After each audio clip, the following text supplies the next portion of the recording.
Hello friends, welcome to UPSC Wala. This is Sonia Ahuja and today we are going to talk about balance of payment. But before that, let's talk about India's largest education fest.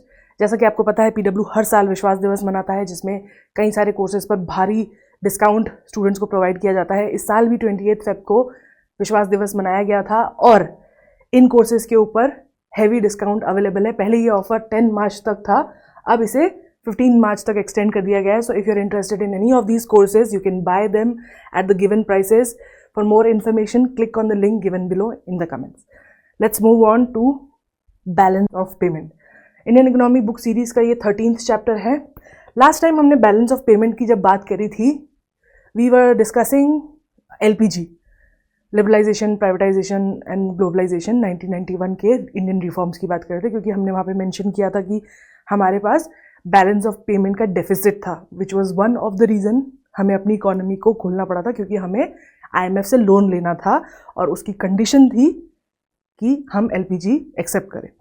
अब balance of payment हमने एक बहुत आसान शब्दों में अगर हमें balance of payment शब्द को इस्तेमाल करना है तो जैसे अगर आप और मैं हम इंडिया में रह रहे हैं, राइट, हमें कुछ भी चीज़ खरीदनी है तो हम क्या यूज़ करते हैं खरीदने के लिए? पैसे या इंडियन रुपीज़ हम यूज़ करते हैं.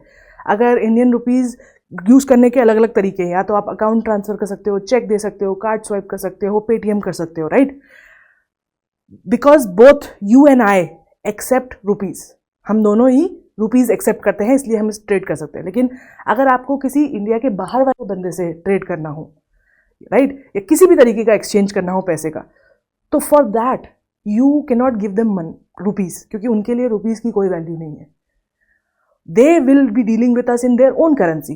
अगर अमेरिकन है तो US डॉलर्स, यूरोपियन है तो यूरो, पाउंड, फ्रैंक, इसमें डील करेगा, राइट. हमारे लिए ये करेंसी की कोई वैल्यू नहीं है. तो फिर जब दो कंट्रीज़ के बीच में ट्रेड होता है तो किस तरीके से लोग गुड्स एंड सर्विसेज एक्सचेंज करते हैं, उसके लिए एक अकाउंट होता है जिसे बैलेंस ऑफ पेमेंट कहा जाता है. ये एक तरीके से जैसे हमारा एक पर्सनल अकाउंट होता है ना, हम बैंकिंग यूज़ करते हैं, हमारे पास एक करंट अकाउंट होता है अगर हम बिजनेस चला रहे हैं, हमारे पास एक सेविंग्स अकाउंट होता है, हमारे पास अपनी SIP के फिक्स डिपॉजिट्स के अकाउंट होते हैं, राइट. वैसे ही मान लो इंडिया एक इंसान है और उसके ये अलग अलग टाइप के अकाउंट्स हैं. इन अकाउंट्स को और इसमें जो प्रोसेसेस होती है उन्हें बैलेंस ऑफ पेमेंट कहा जाता है. इसके थ्रू इंडिया और इंडिया के लोग बाहर के लोगों के साथ डील करते हैं और बाहर के लोग इंडिया के साथ डील करते हैं. सो इस चैप्टर में हम क्या क्या पढ़ने वाले हैं? बैलेंस ऑफ पेमेंट में 4 मेन तरीके के अकाउंट्स होते हैं: current account, capital account, net error and omissions and foreign exchange reserve. ठीक है. करंट अकाउंट में विजिबल और इनविजिबल बैलेंस होते हैं, हम पढ़ेंगे उसके बारे में. रेमिटेंसेस होते हैं. कैपिटल अकाउंट में foreign investment, loans, banking, capital transaction, net international investment, ये सब आता है. Then we are going to also talk about कि बैलेंस ऑफ पेमेंट का ट्रेंड क्या रहा है इंडिया में, रिफॉर्म के बाद क्या हुआ, इंडिया की एक्सटर्नल डेट कैसी है, कितनी है, ट्विन डेफिसिट हाइपोथेसिस क्या होता है और J कर्व क्या है. सो ये सब बेसिकली तरीके हैं जिससे हम बैलेंस ऑफ पेमेंट को समझते हैं. So this is what we are going to study in this lecture. Before that हम प्रीवियस ईयर्स क्वेश्चन कुछ सॉल्व करेंगे so that we have a general idea कि इस चैप्टर से किस तरीके के सवाल आते हैं. सो फर्स्ट MCQ क्वेश्चन है, 2021 में आया था. Consider the following options. 4 option दिए हुए हैं और नीचे पूछा है which of the above can be included in foreign direct investment. ठीक है, इनमें से कौन सी चीज़ को फॉरेन डायरेक्ट इन्वेस्टमेंट कंसिडर किया जाएगा? First, foreign currency convertible bonds. Second, foreign investment, institutional investment in certain condition, global depository receipt and non resident external dollar. So foreign currency convertible bonds, yes, okay. Basically ये bonds है जो हम बाहर की currency को convert करके India में और फिर उसको उठाते हैं, तो ये आता है कैपिटल अकाउंट में. This is part of foreign direct investment. जितने भी इंस्टीट्यूशनल इन्वेस्टमेंट होते हैं, भले किसी भी कंडीशन पे हो, वो सब भी फॉरेन इन्वेस्टमेंट का पार्ट होता है. ग्लोबल डिपॉजिटरी रिसिट मतलब कि पूरी दुनिया से जितने भी लोग इंडिया में पैसे डिपॉजिट करते हैं उन्हें भी फॉरेन डायरेक्ट इन्वेस्टमेंट कहा जाता है. सिर्फ नॉन रेजिडेंट एक्सटर्नल डिपॉजिट जो है वो फॉरेन डायरेक्ट इन्वेस्टमेंट नहीं कंसिडर किए जाते. उसमें भी बिकॉज 2 टाइप के होते हैं, एक रिपैट्रिएबल होते हैं, एक नॉन रिपैट्रिएबल होते हैं. 2 तरीके के अकाउंट होते हैं. रिपैट्रिएबल सिंपली मीन्स कि अगर ये वो पैसे हैं जो कभी भी वापस मंगवाए जा सकते हैं वापस किसी और कंट्री के अकाउंट में डाले जा सकते हैं। अगर रिपैट्रिएबल है तो फिर वो फॉरेन डायरेक्ट इन्वेस्टमेंट नहीं है। अगर सिर्फ अगर नॉन रिपैट्रिएबल है, मतलब कि ये ऐसा अकाउंट है जिसमें से पैसा कभी भी बाहर नहीं भेजा जा सकता, तो फिर उसे हम डायरेक्ट इन्वेस्टमेंट बोल सकते हैं, FDI। सो सही answer would be 1, 2 and 3 A। With reference to international trade of India at present, इस वक्त जैसा इंटरनेशनल ट्रेड चल रहा है, कौन सा सही है? 2020 में सवाल आया था। अब ये क्वेश्चन जो है ना, इसके लिए आपको डाटा पढ़ना पड़ेगा, ठीक है। जब ये क्वेश्चन पूछा गया था 2020 में, तब 2015 से लेकर 2020 तक का डाटा अवेलेबल था, जो आपको बेसिकली ये ट्रेंड्स बताता है कि इंडिया कहाँ, किस फील्ड में मतलब सबसे ज़्यादा ट्रेड कर रही है, कौन सी चीज़ों में ट्रेड इंक्रीज हो रहा है, कौन सी चीज़ों में ट्रेड डिक्रीज हो रहा है। ये आपको उस डाटा को पढ़ना था इसको जवाब देने के लिए। अभी अगर आप 2024 के लिए प्रिपेयर कर रहे हो, तो 2018 से 2023 इन 5 साल का इंडिया का investment trend, trade trend on international platform, इसको आप पढ़ के जाएंगे तो you will be able to answer a question which comes like this, ठीक है। इसका आंसर दे देते हैं। इसके साथ जो डाटा है वो हम आगे पढ़ेंगे already, but for now will just read about it. India's merchandise export is less than its merchandise import. India का जो इम्पोर्ट है of iron, steel, chemical, fertiliser जो है वो डिक्रीज हो रहा है। तो इंडिया जितना एक्सपोर्ट करता है उससे ज़्यादा इम्पोर्ट करता है, दिस इज़ ट्रू। इंडिया का इम्पोर्ट आयरन, स्टील, केमिकल घट नहीं रहा है बल्कि बढ़ रहा है हमेशा से। इंडिया का export in service is more than it's import in service, true. Service में हम सबसे आगे हैं, तो इसलिए हमारा इम्पोर्ट ज़्यादा है, हमारा एक्सपोर्ट ज़्यादा है as compare to import. India suffers from overall trade deficit, true. The reason being that we export a lot of merchandise. हम सर्विसेज में तो बहुत आगे हैं, लेकिन हम मर्चेंडाइज एक्सपोर्ट करने में बहुत पीछे हैं, इसीलिए हमारे पास जनरली इंडिया में बहुत ज़्यादा डेफिसिट होता है। So the correct answer is which of the following statement is correct? So 1, 3 and 4 would be D. Consider the following statement: most of India's external debt is owned by government entities, and second is all of the India's external debt is denominated in US dollar। 2019 का question था। जब India की date के बारे में आप बात करेंगे तो you will be able to understand हम how are we solving this. But most of debt मतलब उधार, इंडिया का सबसे ज़्यादा उधार क्या गवर्नमेंट एजेंसी के पास है? नहीं, सबसे ज़्यादा उधार कमर्शियल है, तो ये तो गलत है। All of India's US debt is किस में है? यूएस डॉलर में डिनोमिनेटेड है? नहीं, only I think 50% is in US, उसके बाद बाकी इज इन इधर रुपीज, येन, यूरो, इसमें है बची हुई। So the second one is also wrong, so neither 1 nor 2। Next, convertibility of रूपी इम्प्लाइज। 2015 का क्वेश्चन है, इस तरह के क्वेश्चन अब कम आते हैं, but to understand the topic it's good. जब हम बोलते हैं कि कन्वर्टेबिलिटी है इंडियन रुपी की, तो उसका क्या मतलब होता है? Being able to convert rupee into gold? No, that's just buying gold. Allowing the value of rupee to be fixed by market forces? No, that's called floating exchange rate. Floating exchange rate is the fact is when you allow आपकी अपनी currency को, जब आप market, international market पे छोड़ देते हैं कि उसके हिसाब से वो बढ़ेगी घटेगी, तो उसे फ्लोटिंग एक्सचेंज रेट कहा जाता है। Freely permitting the conversion of rupee to another country currencies and vice versa, yes. Convertibility of rupee simply means कि कितनी आसानी से, कितनी फ्रीली आप पैसे को दूसरी करेंसी में कन्वर्ट कर सकते हैं। Developing an international market for currencies, इसको फॉरेन एक्सचेंज बोलते हैं, ठीक है। तो the correct answer would be सी।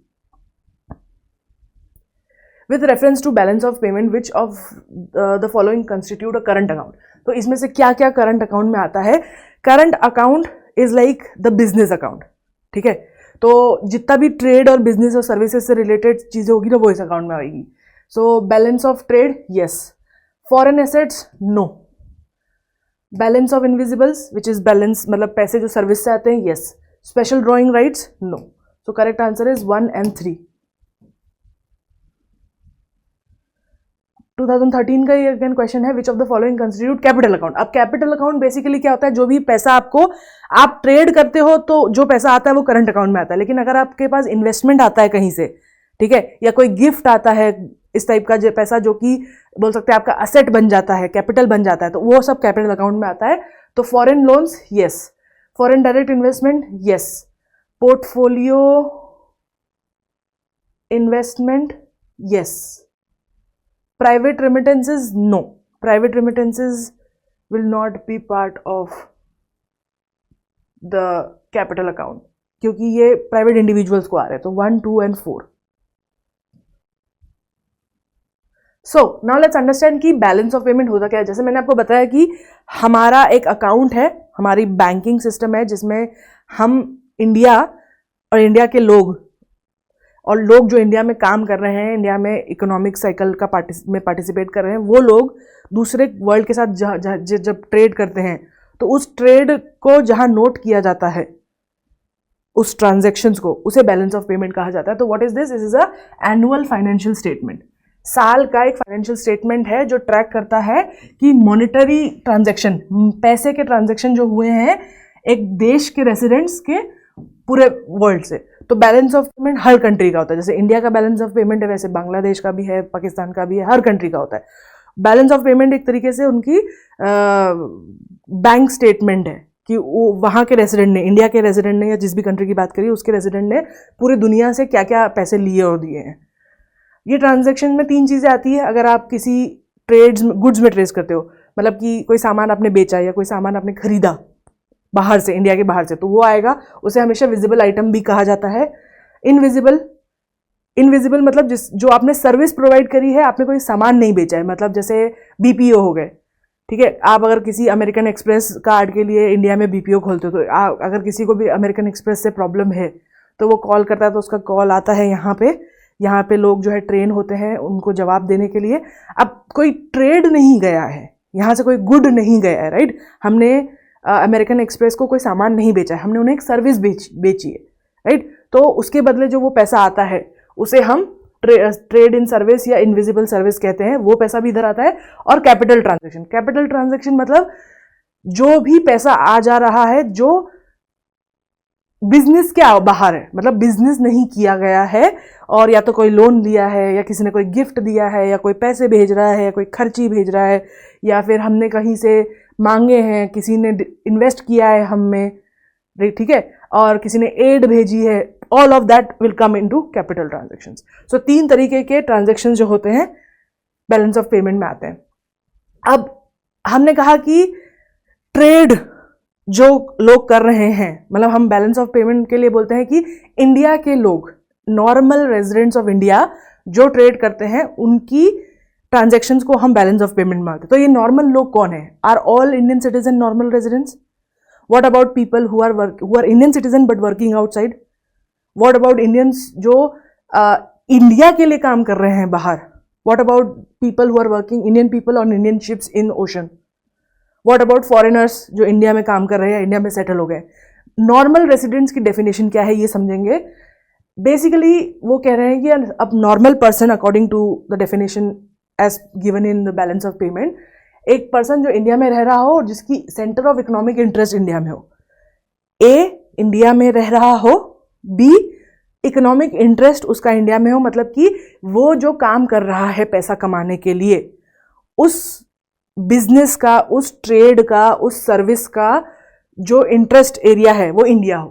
ठीक है. तो अगर कोई फॉरेनर है जो इंडिया में ट्रेड कर रहा है, ठीक है, इंडिया में रह रहा है मोर देन 1 ईयर और वो यहीं पे उसका सारा काम होता है, तो उसको भी एक नॉर्मल रेजिडेंट माना जाएगा. अब एट द सेम टाइम जो लोग जैसे फॉर एग्जांपल 1 साल से ज़्यादा इंडिया से बाहर रह रहे हैं, ठीक है, उन्हें भी ऑर्डिनरी सिटीजन कहा जाता है. मतलब एनआरआईज भी ऑर्डिनरी सिटीजन कहे जाएंगे. अब मतलब बेसिकली उनका कहना है कि एनआरआई भी इंक्लूडेड हैं, बट क्योंकि वो इंडियन सिटीजन है पर बाहर रह रहे हैं. But at the same time non Indian citizen, कोई ऐसा इंसान है जो इंडियन सिटीजन नहीं है और वो इंडिया में रह रहा है, तो वो भी 1 साल से ज़्यादा, तो वो भी जो है नॉर्मल रेजिडेंट कहलाएगा, चाहे उसके पास सिटीजनशिप इंडिया की हो या ना हो. एक ऐसा पर्सन जिसका इकोनॉमिक इंटरेस्ट इंडिया में हो, वो अपनी सारी एक्टिविटीज़, अपना सारा बिजनेस इंडिया में करता हो, या उसका बिजनेस मतलब उसका कंजम्पशन, इन्वेस्टमेंट और प्रोडक्शन जो है इंडिया में होता हो, और आधे से ज़्यादा बिग स्केल, मतलब अगर वो जो कर रहा है काम उसका ज़्यादातर हिस्सा इंडिया में एग्जिस्ट करता हो, तो फिर उसे हम उसकी जो वेल्थ और इनकम है अगर वो इंडिया में प्रोड्यूस हो रही है तो उसे भी नॉर्मल रेजिडेंट कहा जाएगा. और कौन कौन है नॉर्मल रेजिडेंट? जो इंडियन वर्कर्स हैं जो इंडियन एम्बेसीज में काम कर रहे हैं. अगर कोई इंसान है जो इंडियन सिटीजन है और इंडिया को रिप्रेजेंट कर रहा है कहीं पे, और इंडिया की तरफ से कहीं भेजा गया है, जैसे फॉरेन एम्बेसडर्स हो गए, फॉरेन सर्विसेज वाले लोग हो गए, वो सब भी इंडियन ऑर्डिनरी सिटीजन्स के रेजिडेंट्स कहलाए जाएंगे।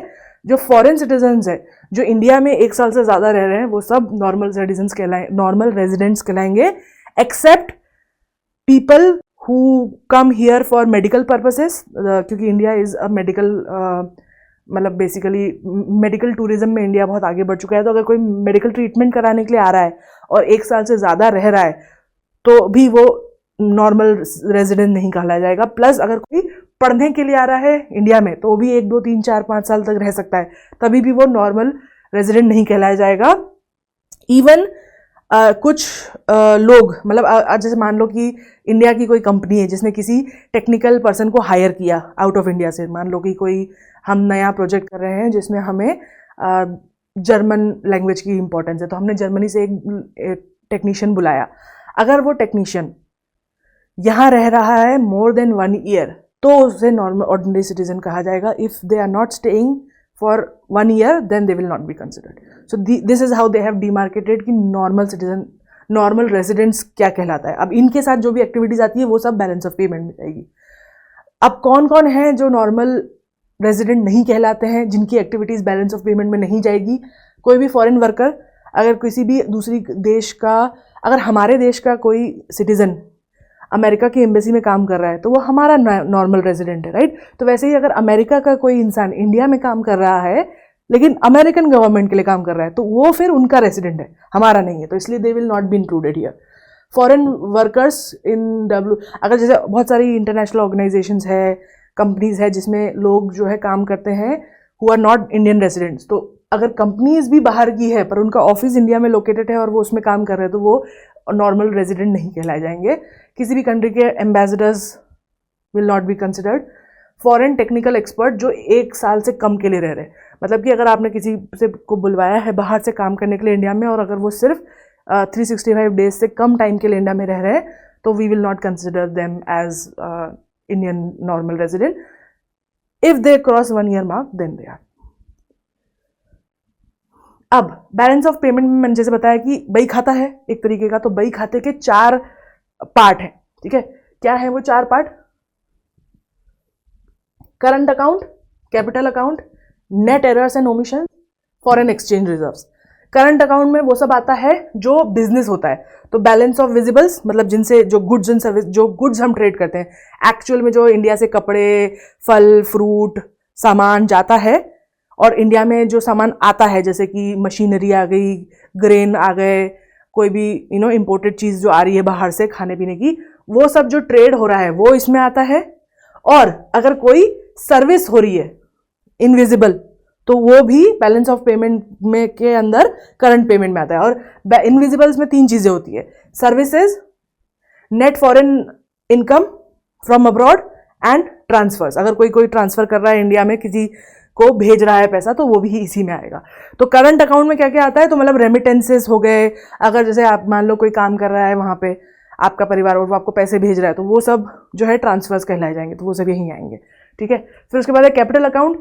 कैपिटल अकाउंट में आते हैं फॉरेन इन्वेस्टमेंट, ठीक है, चाहे फिर वो direct foreign investment, foreign direct investment हो या फिर पोर्टफोलियो इन्वेस्टमेंट हो। इन दोनों के बीच में डिफरेंस हमने ऑलरेडी पहले पढ़ा है पर आगे भी पढ़ेंगे। फॉरेन डायरेक्ट इन्वेस्टमेंट मतलब जब एक ही सेक्टर में, एक ही कंपनी में बहुत सारा इन्वेस्टमेंट किया जाता है। पोर्टफोलियो इन्वेस्टमेंट मतलब जब एक इंसान एक सेक्टर के कई सारे हिस्सों में छोटा छोटा इन्वेस्टमेंट करता है। तो दोनों ही तरीके के इन्वेस्टमेंट को will be considered as foreign investment. उसके अलावा जितने भी हम लोन्स लेते हैं दुनिया भर में किसी से भी, वो भी कैपिटल अकाउंट का हिस्सा है। और अगर कोई बैंकिंग कैपिटल क्या होती है, जैसे इंडिया, हमने बात करी थी जब हम बैंक कैसे काम करते हैं तो हमने कहा था कि बैंक में जो डिपॉजिट किया जाता है वो बैंक की लाइबिलिटी होती है, राइट। तो अगर इंडिया की बैंक्स में कोई और बाहर से इन्वेस्ट कर रहा है या कोई बाहर से पैसा रख रहा है इंडिया की बैंक्स के पास में, तो वो जो है that will B banking capital which is usually part of the capital account. उसके बाद errors, net errors and omissions है। ये बेसिकली ऑफ कोर्स बही खाता इतना बड़ा, इतना लार्ज है, इतने पॉपुलेशन है, कई बार चीज़ें छूट जाती है, लोग छुपाने की कोशिश करते हैं for an number of things, right. So all of that comes here. And next is foreign exchange reserves, ठीक है, विच इज दूसरी करेंसी में जो हम पैसा अपने पास रखते हैं, ठीक है। The amount of dollars we have in India, the amount of euros we have, दूसरी करेंसी के में जो हम अपने पास रखते हैं उसे हम फॉरेन एक्सचेंज रिजर्व्स कहते हैं, उसका अलग से हिसाब रखा जाता है। तो बैलेंस ऑफ पेमेंट में कितने बाई खाता कितने में डिवाइडेड है? 4 में, capital account, current account, errors and foreign reserves. अब बैलेंस ऑफ पेमेंट में जो ट्रांजेक्शन्स होते हैं उनकी अगर बात की जाए तो लगभग सारे ट्रांजेक्शन्स 2 अकाउंट्स में आते हैं, बैलेंस ऑफ करंट और बैलेंस ऑफ कैपिटल, ठीक है। ट्रांजेक्शन मतलब ट्रांसफर्स, पैसा इधर से उधर जब होता है तो वो ज्यादातर इन दोनों में ही ट्रांजेक्शन्स लिखे जाते हैं। किस तरीके से लिखे जाते हैं? Vertical double entry accounting system. जो आपने अपना पासबुक अगर देखा हो तो उसमें होता है कि इट्स लाइक दिस, ठीक है। और उसमें ऐसा होता है कि जो क्रेडिट होती है, अगर पैसे आते हैं तो उसके आगे प्लस साइन लगा रहता है, अगर डेबिट होते जाते हैं तो उसमें माइनस साइन लगा रहता है, राइट। अगर आप अपना हिसाब कभी पासबुक उठा के देखो तो उसमें भी इसी तरीके से किया जाता है। अब क्रेडिट आइटम्स कौन कौन से होते हैं? अगर कोई भी हम एक्सपोर्ट करते हैं चीज़ तो उसके लिए जो पैसा आता है वो कोई भी इनकम आती है, कोई भी ट्रांसफ़र की, कोई भी किसी भी तरीके का ट्रांसफ़र रिसीव होता है इंडिया में, मतलब कि कोई भी पैसे भेजता है किसी भी चीज़ के लिए, अगर मान लो रिडक्शन हो रहा है फॉरेन एसेट में, मतलब कि अगर मान लो इंडिया का कोई इंसान मान लो यूएस में उसकी एक ज़मीन खरीद के रखी थी उसने, वो बेच दी, तो उससे जो पैसा आएगा वो भी यहीं पे आएगा। और अगर मान लो किसी ने इंडिया में आके, किसी फॉरेनर ने इंडिया में आके ज़मीन खरीदी तो उसके लिए जो पैसे देगा वो भी यहीं पे आएंगे। They all will get credited, they will all come with a plus. वहीं डिडक्टेबल्स या डेबिट्स क्या होंगे? अगर हमने कुछ चीज़ इंपोर्ट करी तो हमको उसके पैसे देने पड़ेंगे तो वो यहाँ पे आएंगे। पेबल इनकम, अगर हम किसी फॉरेन इंसान से कुछ काम करवा रहे हैं तो उन्हें हम सर्विस के पैसे देंगे तो वो इनकम। अगर हम कोई इंसान जो है फॉरेन नेशनल है और इंडिया में काम कर रहा है, जैसे मान लो कोई नेपालीज है, वो इंडिया में अगर काम कर रहा है तो वो अगर अपने घर पे ट्रांसफर करता है पैसे तो that will come here. Increase in foreign assets and decrease in foreign liability, same but इसका उल्टा, मतलब कि अगर कोई इंडिया का बंदा दूसरे देश में कोई लैंड खरीदता है तो उसका पैसा जो वो देगा वो यहाँ पे माइनस होगा। और अगर कोई फॉरेनर जो इंडिया में कोई लैंड ओन करता है, कोई प्रॉपर्टी ओन करता है, वो अगर उसे बेच देता है तो जो पैसे लेके जाएगा वो यहाँ पे नेगेटिव होंगे। तो इस तरीके से कुछ बैलेंस देखा जाता है, फिर एंड में उसको this is easier to understand and balance out at the end. अब करंट अकाउंट की बात करते हैं, डिटेल में बात करेंगे। करंट अकाउंट में क्या होता है? पूरे साल भर, पूरे फाइनेंशियल ईयर के सारे ट्रांजैक्शन, जो भी गुड्स या सर्विसेज या इनकम हुई है किसी भी प्रकार की, वो करंट अकाउंट में आती है। उसको 2 में डिवाइड किया हुआ है, विजिबल, ठीक है। विजिबल एज सिंपल मीन्स जो सामान ऐसा जो आप देख सकते हो कि जा रहा है, ठीक है। जो आप नहीं देख सकते सर्विसेज, वो इनविजिबल्स में आती है, ठीक है। Services, net foreign income from abroad and transfers. अब प्रॉब्लम क्या है? देखो, the reason why these are together, एक ऐप आता है हेल्प, ब्लाइंड लोगों को हेल्प करने के लिए एक ऐप आता है, जिसमें बेसिकली आप उसको डाउनलोड करके रख सकते हो। और अगर कोई भी इंसान है जो ब्लाइंड है, जो मान लो अपना उसको देखना है कुछ चीज़ पर समझ में नहीं आ रहा, तो वो क्या करता है, वो ऐप पे क्लिक करता है और वो ऐप जो है रैंडमली कॉल लगाता है किसी को भी जो भी अवेलेबल हो। अगर आप उसका कॉल रिसीव करते हो तो आपके और उसके बीच में एक वीडियो कॉल होती है जिसमें वो बंदा जो है आपको दिखाएगा कैमरा ऑफ उसकी इन्वायरमेंट, ठीक है। और वो जो भी उसको सवाल होंगे कि ये मैं क्या देख रहा हूँ, क्या मुझे बता सकते हो, आप उसका जवाब देते हो। This is just to help blind people around the world, right. अब ये ऐप फ्री सर्विस है, ठीक है। मैं यूज़ करती हूँ उसको। I have gotten a couple of calls in like last 1 or 2 year, right. तो अब ये सर्विस है एक तरीके की, लेकिन ये चैरिटेबल सर्विस है, मतलब कि मैं इसके लिए कुछ कर नहीं रही हूँ, है ना, मतलब मुझे इसके लिए कोई पैसे नहीं मिल रहे हैं। लेकिन तो इवन दो ये सर्विस है but it is charitable service, so no money is coming, so there will not be a transaction. But मान लो कि कोई अगर कंपनी है जो इस तरीके की सर्विस प्रोवाइड करे पैसे पे, तो then that will be considered a service. अब सेम एग्जाम्पल लो, मान लो मैंने किसी बंदे की हेल्प करी और because he was so grateful for what I helped him with and because he thought कि ही शुड अप्रिशिएट मी, उसने मुझे एक गिफ्ट भेजा। वो गिफ्ट यहां पे आएगा क्योंकि मैंने सर्विस नहीं सेल करी है उसको। इवन दो मेरी सर्विस चैरिटेबल थी, मैंने सेल नहीं करी, लेकिन उसने मुझे ट्रांसफर अभी भी करे हैं। तो क्या होता है, लोग क्यों पैसे देते हैं, और सर्विसेज को क्वांटिफाई करना थोड़ा डिफिकल्ट होता है, इसलिए उसको सबको एक साथ ग्रुप कर दिया गया है, ठीक है। तो अगर कोई बाहर का इंसान है, इंडिया का इंसान है जो बाहर जा रहा है, कमा रहा है और पैसे वापस भेज रहा है, तो वो भी यहाँ आएगा। अगर वो किसी अपने रिश्तेदार को खर्ची भेज रहा है तो वो भी यहीं आएगी। अगर वो कोई सर्विस दे रहा है तो भी नहीं आएगी, और अगर कोई उसको खुशी में खर्ची दे रहा है या उसके काम से खुश होकर उसे बोनस दे रहा है, किसी भी प्रकार का गिफ्ट दे रहा है, तो वो भी नहीं आएगा। क्योंकि डिफ्रेंशिएट करना बहुत मुश्किल होता है, इसलिए यूजुअली ये लोग उसको सेम चीज में इंक्लूड कर देते हैं। तो विजिबल इज एक्चुअल गुड, और जो जा रहा है आम, कपड़ा, मशीनरी, ग्रेन, नमक, ये सब जो सामान है वो जा रहा है तो वो विजिबल है, और उसके अलावा बाकी सब इनविजिबल है। अब बैलेंस ऑफ विजिबल और बैलेंस ऑफ ट्रेड क्या होता है? Balance of trade is basically जब आपका एक अकाउंट होता है, मान लो आप बिजनेसमैन हो, ठीक है, आपकी दुकान है, दुकान से आपको पैसे आता है अकाउंट में, और इसी अकाउंट से आप पेमेंट करते हो, अपने ग्रोसरी खरीदते हो, रेंट देते हो, बच्चों की स्कूल की फीस भरते हो, कपड़े खरीदते हो, बाहर खाना खाने जाते हो, राइट। तो क्या होता है कि पूरे महीने में यहाँ से प्लस होता जाता है बिजनेस से, और यहाँ से माइनस होता जाता है, राइट। और फिर एंड में क्या करते हैं आप? एंड में आप इस सारे जो प्लस हैं उनको इकट्ठा करते हो, सारे माइनस को इकट्ठा करते हो, और जो कमाई हुई है उसमें से जो खर्चा किया है उसको माइनस कर देते हो, राइट। और जो बचता है वो आपकी इस महीने की सेविंग होती है, कि और हो सकता है देयर इज सेविंग फ्रॉम पिछले महीना ऑल्सो, तो वो भी इंक्लूड हो जाती है। तो दिस इज योर सेविंग, तो दिस इज अ बैलेंस। अब उसी तरीके से जो करंट अकाउंट है देश का, वो भी इसी तरीके से चलता है, जिसमें क्या होता है, सारे साल के फाइनेंशियल ईयर में जितना भी पैसा आया है और जितना भी पैसा गया है उन सबको डेबिट क्रेडिट करते जाते हैं, और आखिरी में देखते हैं कितना पैसा बचा है। तो अगर पैसा पॉजिटिव में है, ठीक है, मतलब कि आपने एक्सपोर्ट ज्यादा किया है और इंपोर्ट कम किया है, कम सामान मंगवाया है, ज्यादा सामान भेजा है, तो फिर विच कैन बी, मतलब कि आपने दुकान से ज्यादा कमाया है, खर्चा कम किया है, तो क्या होगा, आपके पास पॉजिटिव में सेविंग होगी, थोड़े पैसे बचेंगे आपके अकाउंट में। So this is known as trade surplus. पर अगर उल्टा होता है कि आपकी कमाई कम हुई है और खर्चा ज्यादा हो गया है, ठीक है, तो देन दैट विल मीन क्या, कि इंपोर्ट जो है वो ज्यादा हो रहा है, सामान ज्यादा मंगवाया जा रहा है और ज्यादा कम सामान बाहर भेजा जा रहा है, तो उसमें ट्रेड डेफिसिट होता है, मतलब वो नेगेटिव में आएगा, ठीक है। और अगर दोनों इक्वल हैं तो जीरो हो जाएगा, इसे ट्रेड इक्विलिब्रियम कहा जाता है। मतलब कि कुछ भी, जितना आया उतना गया, जितना कमाया उतना खाया, जय भगवान की। तो बैलेंस ऑफ ट्रेड क्या है? जितनी भी एक्सपोर्ट की वैल्यू है, जितना भी गुड्स आपने एक्सपोर्ट किया है, माइनस जितना भी गुड्स आपने इंपोर्ट किया है, जो इसका आंसर आएगा वो आपका बैलेंस ऑफ ट्रेड होगा। अब इंडिया के बैलेंस ऑफ ट्रेड की अगर बात करें तो वो हमेशा से ही डेफिसिट में रहा है। The only time that we were close to a equilibrium was in 2020, but that was because India बहुत सारे इसेंशियल सामान एक्सपोर्ट करती है और बहुत सारे नॉन इसेंशियल जो चीज़ें हैं वो इंपोर्ट करती है। उसके अलावा इंडिया ना बहुत सारी सर्विसेज देती है बाहर की कंट्रीज को। सो बिकॉज ऑफ कोविड ना ड्यूरेशन में नॉन इसेंशियल सामान आना बंद हो गए, लेकिन इंडिया फिर भी दवाइयाँ और ग्रेन्स एक्सपोर्ट कर रही थी, और हमारा सर्विस सेक्टर भी काम कर रहा था, इसीलिए हमारा जो डेफिसिट है वो कोविड के टाइम में गिर गया था। लेकिन आप देखो, it has shot back tremendously.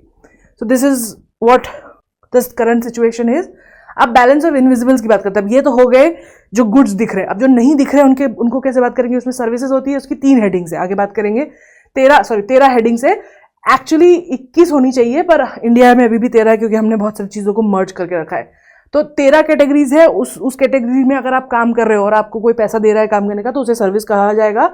अगर कोई भी इंसान, प्राइवेट इंसान या कोई गवर्नमेंट या कोई ऑर्गेनाइजेशन, कोई भी किसी भी तरीके का गिफ्ट दे रही है, ठीक है, या लोग रेमिटेंसेज ले रहे हैं। रेमिटेंसेज मतलब क्या, कि वो इंडिया से बाहर काम करने गए हैं और अपने परिवार को वापस पैसा भेज रहे हैं, उसे रेमिटेंस कहा जाता है। तो इस तरीके का रेमिटेंस, चाहे प्राइवेट हो, ऑफिशियल हो, या फिर किसी भी तरीके का गिफ्ट हो, वो सब ट्रांसफर पेमेंट्स में आता है। और नेट इनकम जो होती है, विच इज की, अब इसमें जैसे हमने बीओटी देखा, ठीक है, बैलेंस ऑफ ट्रेड, वैसे ही यहाँ पे नेट इनकम जो है वो देखी जाएगी जब हम जितना कंपनसेशन हमने एम्प्लॉयज को दिया है और जितना इन्वेस्टमेंट फॉर इनकम और प्रॉफिट के डिविडेंड्स के फॉर्म में इंडिया में आया है, उसका जब हम हिसाब लगाएंगे तो हमें पता चलेगा कि हमने कितना कमाया है। ठीक है, सेम चीज है, जैसे टोटल करेंगे तो पता चलेगा कि हमने ज्यादा आया है या ज्यादा दिया है। ठीक है, तो कौन से हैं ये 13 हेड्स?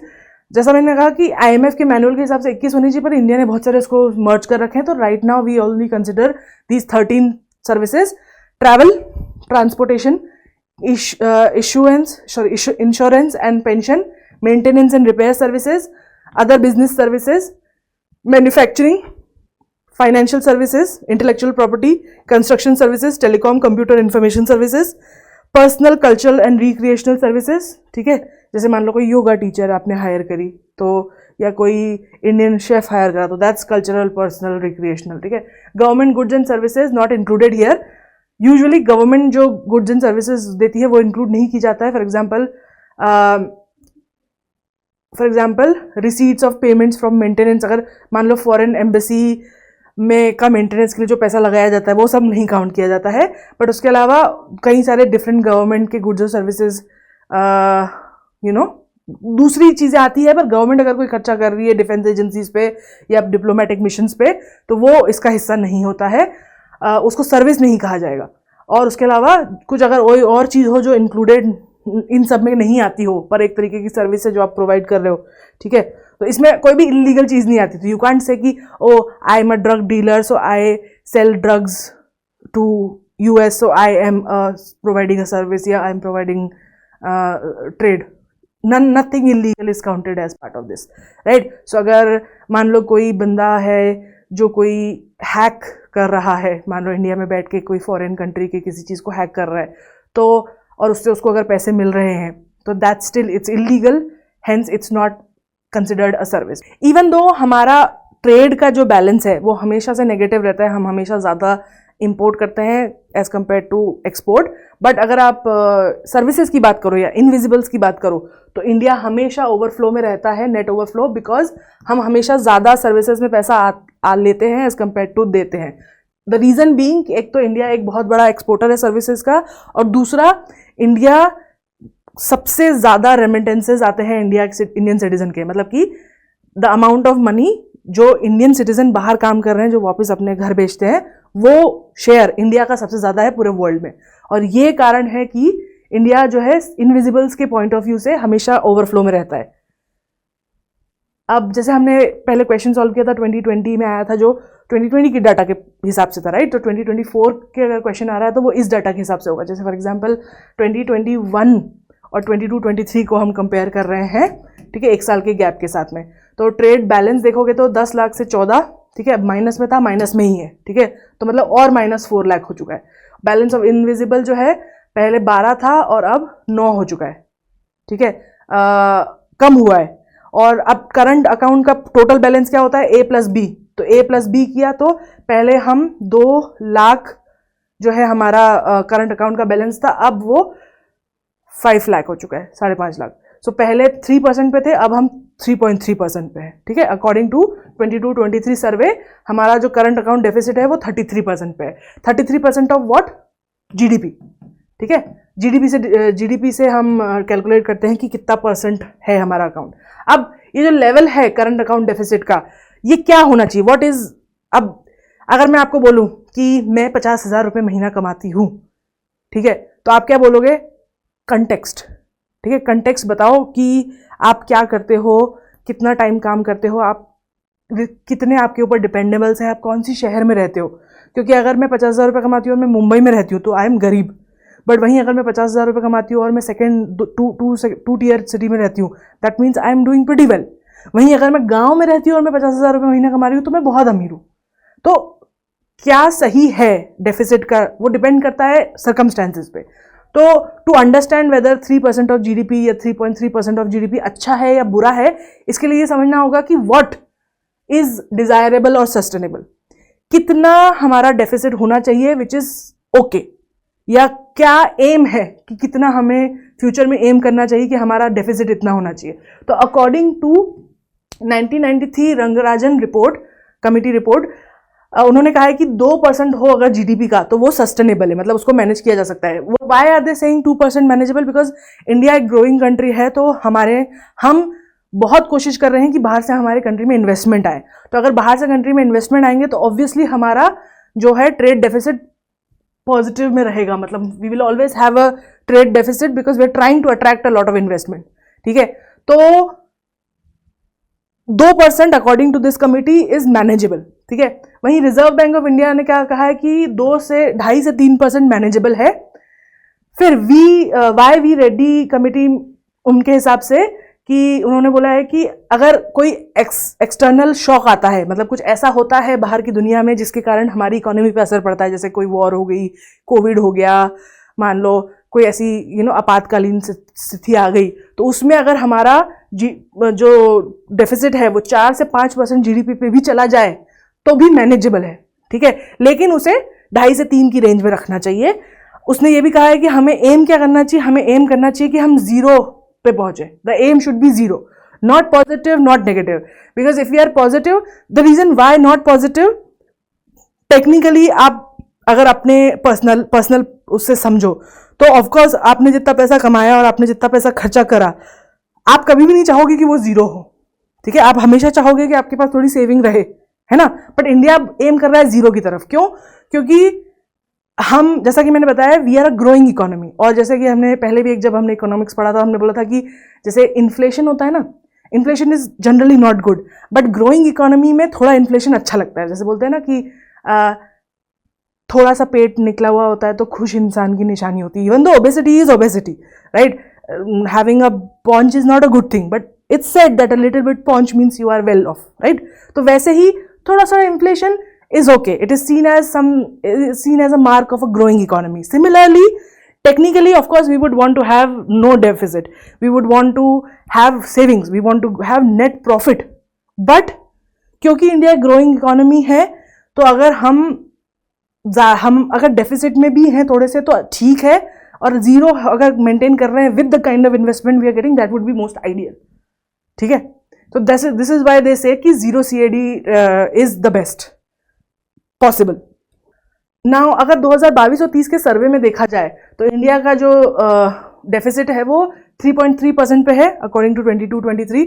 अब अगर इसके हिसाब से आप देखा जाए, आप अगर कंपेयर करो बाकी कंट्रीज से, तो China, Russia, Norway, Germany, Saudi Arabia, Japan, ये वो कंट्रीज हैं जो ज़्यादा एक्सपोर्ट करती है, कम इंपोर्ट करती है, तो इसलिए ये सब पॉजिटिव में है, ठीक है। वहीं ये वो कंट्रीज हैं जो ज़्यादा चीज़ें इंपोर्ट करती है, कम चीज़ें एक्सपोर्ट करती है, नेट इंपोर्टर्स हैं ये। तो उसमें Turkey, Brazil, France, India, UK, US आता है। पर अगर उसके हिसाब से देखा जाए तो इंडिया जो है इट्स रिलेटिवली स्मॉल, ठीक है, रिलेटिवली मैनेजेबल लिमिट से, मतलब कि हमारा जो डेफिसिट है एज अ कंट्री जो कि नेट इंपोर्टर है, उस पॉइंट ऑफ व्यू से हमारा डेफिसिट है, पर इतना कोई बड़ा नहीं, मॉडरेट है। सो रेमिटेंसेज क्या होते हैं? रेमिटेंसेज हमने ऑलरेडी समझा है, it comes from the word remit, जिसका मतलब होता है मनी भेजना। रेमिटेंसेज इन्वॉल्व सेंडिंग मनी, कोई इंसान जो इंडियन सिटीजन है, बाहर काम कर रहा है, इंडिया में पैसे भेज रहा है टू अनदर पार्टी। अब रेमिटेंसेज जो है वो या तो कोई पेमेंट हो सकती है, या इनवॉइस हो सकती है, या ऑब्लिगेशन हो सकती है। मान लो कि आप, जैसे आप इंडियन हो, आपके पूरे परिवार बाहर रह रहा है, लेकिन you own a property in India, तो उसका टैक्स तो देना पड़ेगा आपको, तो वो आपके ऑब्लिगेशंस हैं जो आपको इंडिया में देनी पड़ेगी। अगर आपकी कोई फैमिली यहाँ रहती है तो उनकी जो रिक्वायरमेंट्स है, जिसका आपको ख्याल रखना है, if they are in your name, उस तरीके के पेमेंट्स जो है अगर करने होते हैं तो वो सब भी इसी में आते हैं।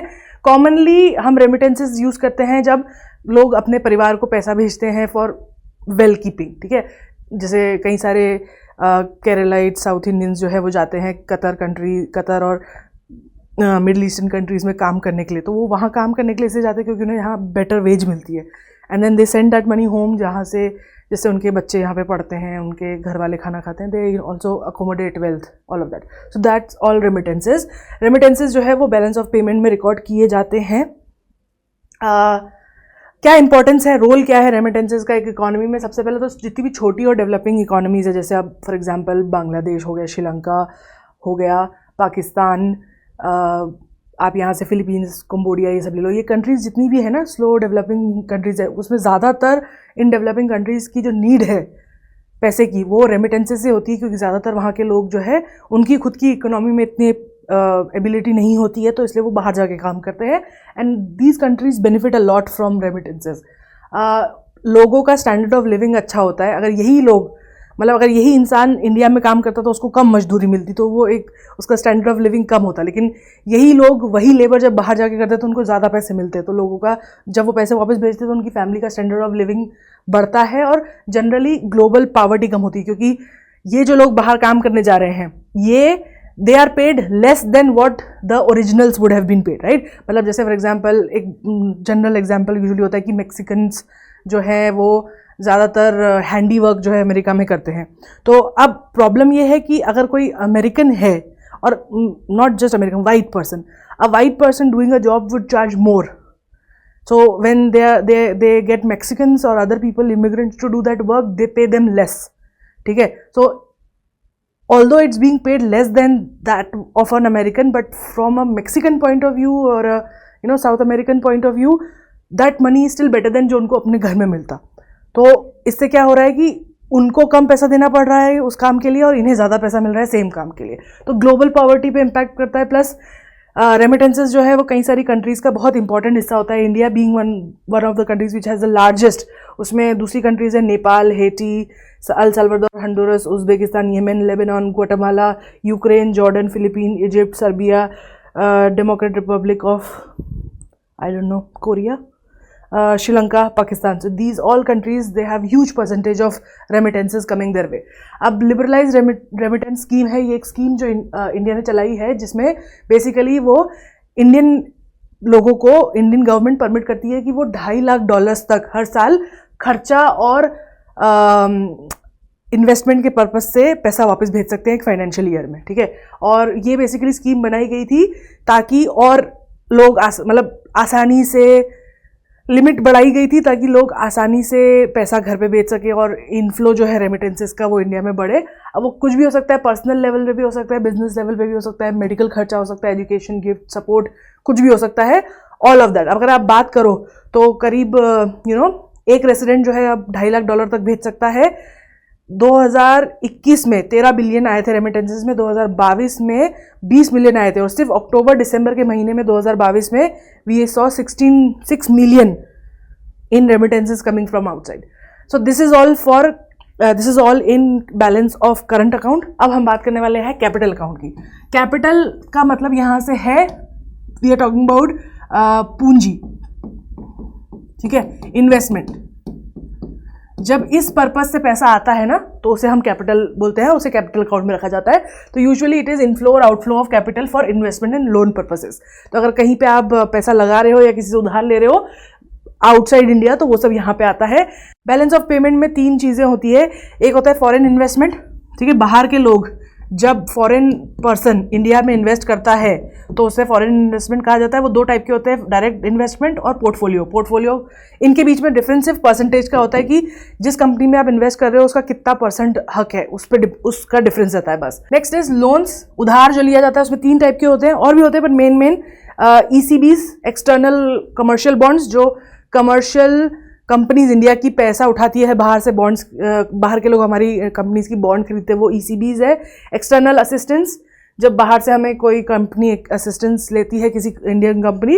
और ट्रेड क्रेडिट मतलब क्या, अगर 2 कंपनीज है, एक इंडियन एक बाहर की, वो दोनों आपस में बिजनेस कर रहे हैं तो अगर बिजनेस में क्रेडिट दिया जाता है कि मुझे पता है मैं आपसे इतना पैसा लेने वाला हूँ, इतना सामान करने वाला हूँ अगले साल में, तो आपको एक नया पोर्ट खोलना है या नया दुकान खोलना है तो मैं आपको एडवांस में पेमेंट कर देता हूँ. इसके बदले आप मुझे सामान भेजते रहना पूरे साल भर में और वो पैसा जो है आप यूज़ कर लो नया शॉप खोलने के लिए. तो उस तरीके का अगर कोई क्रेडिट दिया जाता है तो वो यहाँ आता है. And last is banking capital. Banking capital is basically, क्योंकि इंडिया एक बहुत बड़ी टर्शरी सेक्टर सर्विस प्रोवाइडर है, तो बैंकिंग उसमें से एक सर्विस है जो हम प्रोवाइड करते हैं. तो कई सारे दुनिया के लोगों का पैसा हमारे बैंक में आता है, तो उसे बैंकिंग कैपिटल कहते हैं. उसके बारे में डिटेल में हम पढ़ेंगे. फॉरेन इन्वेस्टमेंट जो है वो किसे डिफाइन किया जाता है, how do you define foreign investment. एक तो नॉन डेप्ट क्रिएटिंग. इन्वेस्टमेंट की जब बात कर रहे हैं ना, डेट क्या होता है, उधार. मतलब कि ऐसा पैसा जो उधार नहीं क्रिएट कर रहा है, मतलब कि मैंने नहीं मांगा है, आपने दिया है अपनी मर्जी से. ठीक है, you are investing in me with a purpose of getting return. Okay, so non debt creating capital transfers जो होते हैं ना उन्हें फॉरेन इन्वेस्टमेंट कहा जाता है. 2 टाइप के होते हैं. FDI, जिसमें अब्रॉड, बेसिकली FDI में एक होता है कि अगर मान लो इंडियन कंपनी ने कहीं इंडिया के बाहर कोई कंपनी को हायर कर लिया तो वो उसकी, और या वो भी FDI के अंडर आएगा. बिकॉज जैसे फॉर एग्जांपल रिलायंस ने अगर कोई फर्म परचेस करी US में, so the reason being that the money now will be transferred back to India because as earning, because we have purchased that business now. तो according to Mayaram panel उन्होंने FDI को किस तरह से define किया है कि अगर कोई फॉरेन इन्वेस्टमेंट है, कोई बाहर से कोई कंपनी या इंसान पैसा दे रहा है इस तरीके से कि जिस कंपनी में वो पैसा डाल रहा है उस कंपनी का टोटल स्टेक जो है वो 10% से, टोटल जो स्टेक है वो 10% से ज़्यादा हुआ तो उसे, मतलब कि अगर वो अगर मैंने एक कंपनी है जिसके टोटल स्टेक है 100 रुपये के, अगर मैंने 9 रुपये इन्वेस्ट करे which is 9%, so then it's not FDI, it is portfolio. But अगर 11 रुपये करे मोर देन 10%, तो that means I own more than 10% of this company.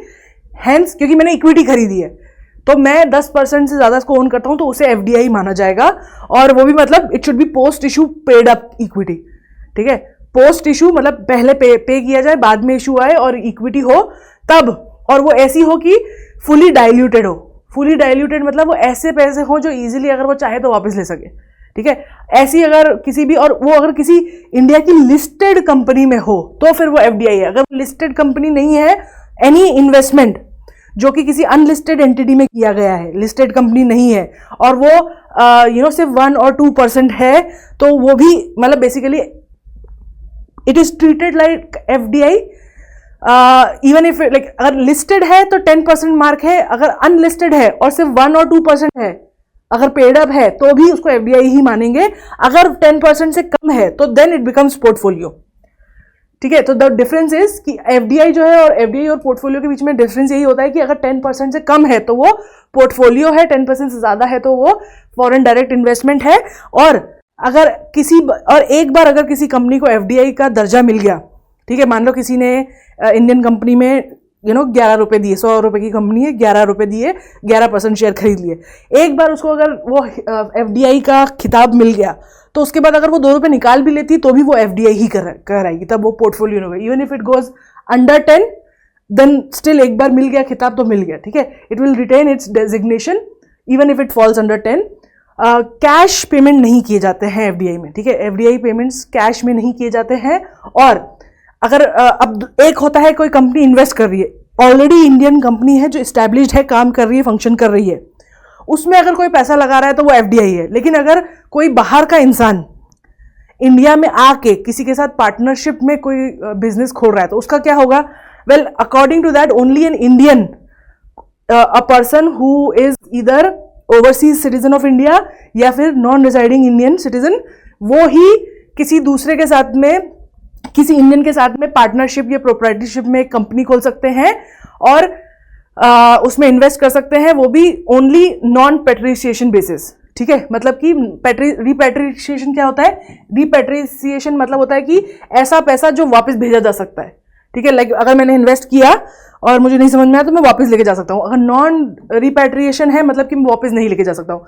तो वो बोल रहे हैं कि फॉरेनर्स जो हैं वो किसी इंडियन के साथ में पार्टनरशिप में या प्रोप्राइटरशिप में कंपनी नहीं खोल सकते, सिर्फ NRIs या फिर ओवरसीज सिटीजन ऑफ इंडिया ही खोल सकते हैं. और वो भी खोलेंगे तो ऐसी जिसमें कि वो इन्वेस्ट किया हुआ पैसा वापस अपने जिस देश में वो रह रहे हैं वहां नहीं लेके जाएंगे. दैट इज द ओनली, इसीलिए ये डिफाइन किया हुआ है अंडर FDI. अब FDI can be categorise, 2 type होते हैं FDI के, ब्राउन फील्ड और ग्रीन फील्ड. ब्राउन फील्ड मतलब क्या? अगर ऑलरेडी एक कंपनी है जो एग्जिस्ट कर रही है, प्लांट कंपनी हो या फैक्ट्री हो, ऑलरेडी बनी हुई है, इंडिया में फंक्शन कर रही है, ऑलरेडी प्रोड्यूस कर रही है, काम कर रही है, उसमें अगर कोई पैसा लगाता है जिससे कि नई प्रोडक्शन एक्टिविटीज हो रही हो, ऐसा पैसा लगाया है जिससे कि नया प्रोडक्शन की एक्टिविटीज हो रही हो लेकिन नया प्लांट फैसिलिटी नहीं बन रही हो. ठीक है, मान लो जैसे इंडिया में एग्जाम्पल ले लो कि एक कपड़े की फैक्ट्री है. ठीक है, अगर कोई बाहर से बंदा आया और उसने बोला कि मैं आपके 10% शेयर खरीद रहा हूं और जो मैं पैसे दे रहा हूं मैं चाहता हूं कि इस पैसे से आप अपना जो नई मशीनें खरीदो और अपनी प्रोडक्शन को डबल करो. ठीक है, ये बात हुई है. तो अब इसमें क्या है? प्रोडक्शन एक्टिविटी हो रही है नहीं, 10% है तो वो FDI है, 10% के ऊपर है. लेकिन अगर वो बंदा नई फैसिलिटी नहीं, अगर वो नई फैक्ट्री नहीं खोल रहा है इस पैसों से, तो they will be under brown field investment. अगर जो पैसा दिया गया, जो इन्वेस्टमेंट दिया गया, उससे कोई नई फैक्ट्री खोल रहा है, इवन दो इट इज लाइक आपकी एक कंपनी है ऑलरेडी कपड़े की, ठीक है, आपको बाहर से कोई पैसा दे रहा है और वो बोल रहा है कि आप दूसरी कंपनी खोलो मेरे पैसों से, then that will come under greenfield investment. So अगर कोई मल्टीनेशनल कॉर्पोरेशन है, कोई ऐसी कंपनी है जो पूरे वर्ल्ड में काम करती है, जैसे गूगल, अमेजॉन है या कहीं और की कंपनी है, वो अगर इंडिया में आके अपनी खुद की फैक्ट्री डालती है या वो किसी और को पैसे देती है, किसी और कंपनी को पैसे देती है फैक्ट्री डालने के लिए, तो वो सब जो है वो ग्रीनफील्ड इन्वेस्टमेंट कहा जाता है. ठीक है, किस तरीके से आता है इंडिया में एफडीआई? दो रूट है, ऑटोमेटिक और गवर्नमेंट। ऑटोमेटिक रूट मतलब क्या?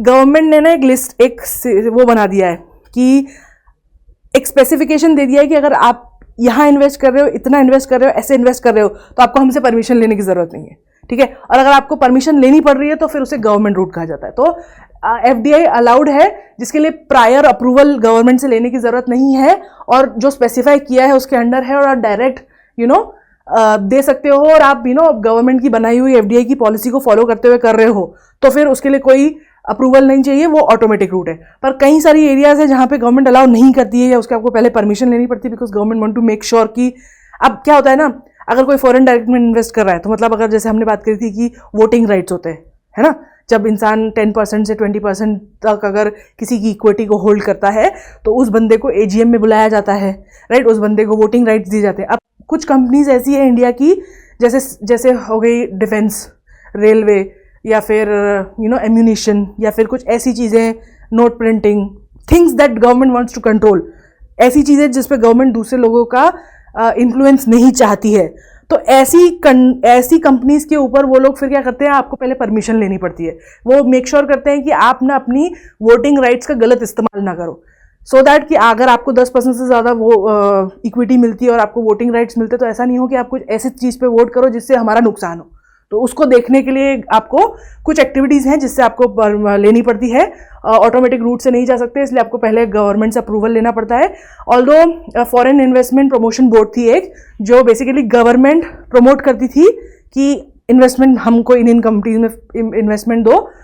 2000 मतलब इसमें एक बेसिकली ऐसा होता है कि इन्वेस्टमेंट तो हम लेते हैं बट हम कंट्रोल करके रखते हैं वोटिंग राइट्स को। तो बाद में 2017 में इसको अबॉलिश कर दिया गया था और स्ट्रीमलाइन कर दिया था ताकि और एफडीआई इंडिया में आ सके। इंडियन कंपनीज जो एफडीआई रिसीव करती है, वो चाहे ऑटोमेटिक हो या गवर्नमेंट हो, they all have to follow the provision of FDI policy. किसी भी तरीके से अगर आप फॉरेन डायरेक्ट इन्वेस्टमेंट लेते हो तो आपको provisions of FDI policy follow करना है, और आपको आरबीआई को अपनी रिपोर्ट करनी है कि आपने इतना इतना फॉरेन डायरेक्ट इन्वेस्टमेंट लिया है। कौन से सेक्टर्स हैं इंडिया में जहां पे बाहर के लोग या बाहर की कंपनी या देश, दूसरे देश इन्वेस्ट नहीं कर सकते हैं? Atomic energy and railway, lottery business, gambling, betting, casino business, chit funds, Nidhi company. Nidhi company क्या होती है? ये जो है it is a non banking financial company, जो बेसिकली उनका पर्पस ये रहता है कि वो अपने ही मेंबर्स के लिए काम करती है, ठीक है। मतलब द होल दीज कंपनीज, इनका मेन एम होता है कि किस तरीके से सस्टेनेबल, मतलब लोगों को अपनी मतलब थ्रिफ्टनेस, कि आप अपना ही घर का सामान यूज़ करके और अपनी ही चीज़ें यूज़ करके नई चीज़ें बनाओ, इन्वायरमेंट को प्रोटेक्ट करो, हो सके तो मतलब इस तरीके की अगर कोई उसकी कंपनी की कोई फोकस होता है, और वो अगर नॉन बैंकिंग फाइनेंशियल कंपनी है तो वो निधि कंपनीज कहलाई जाती है।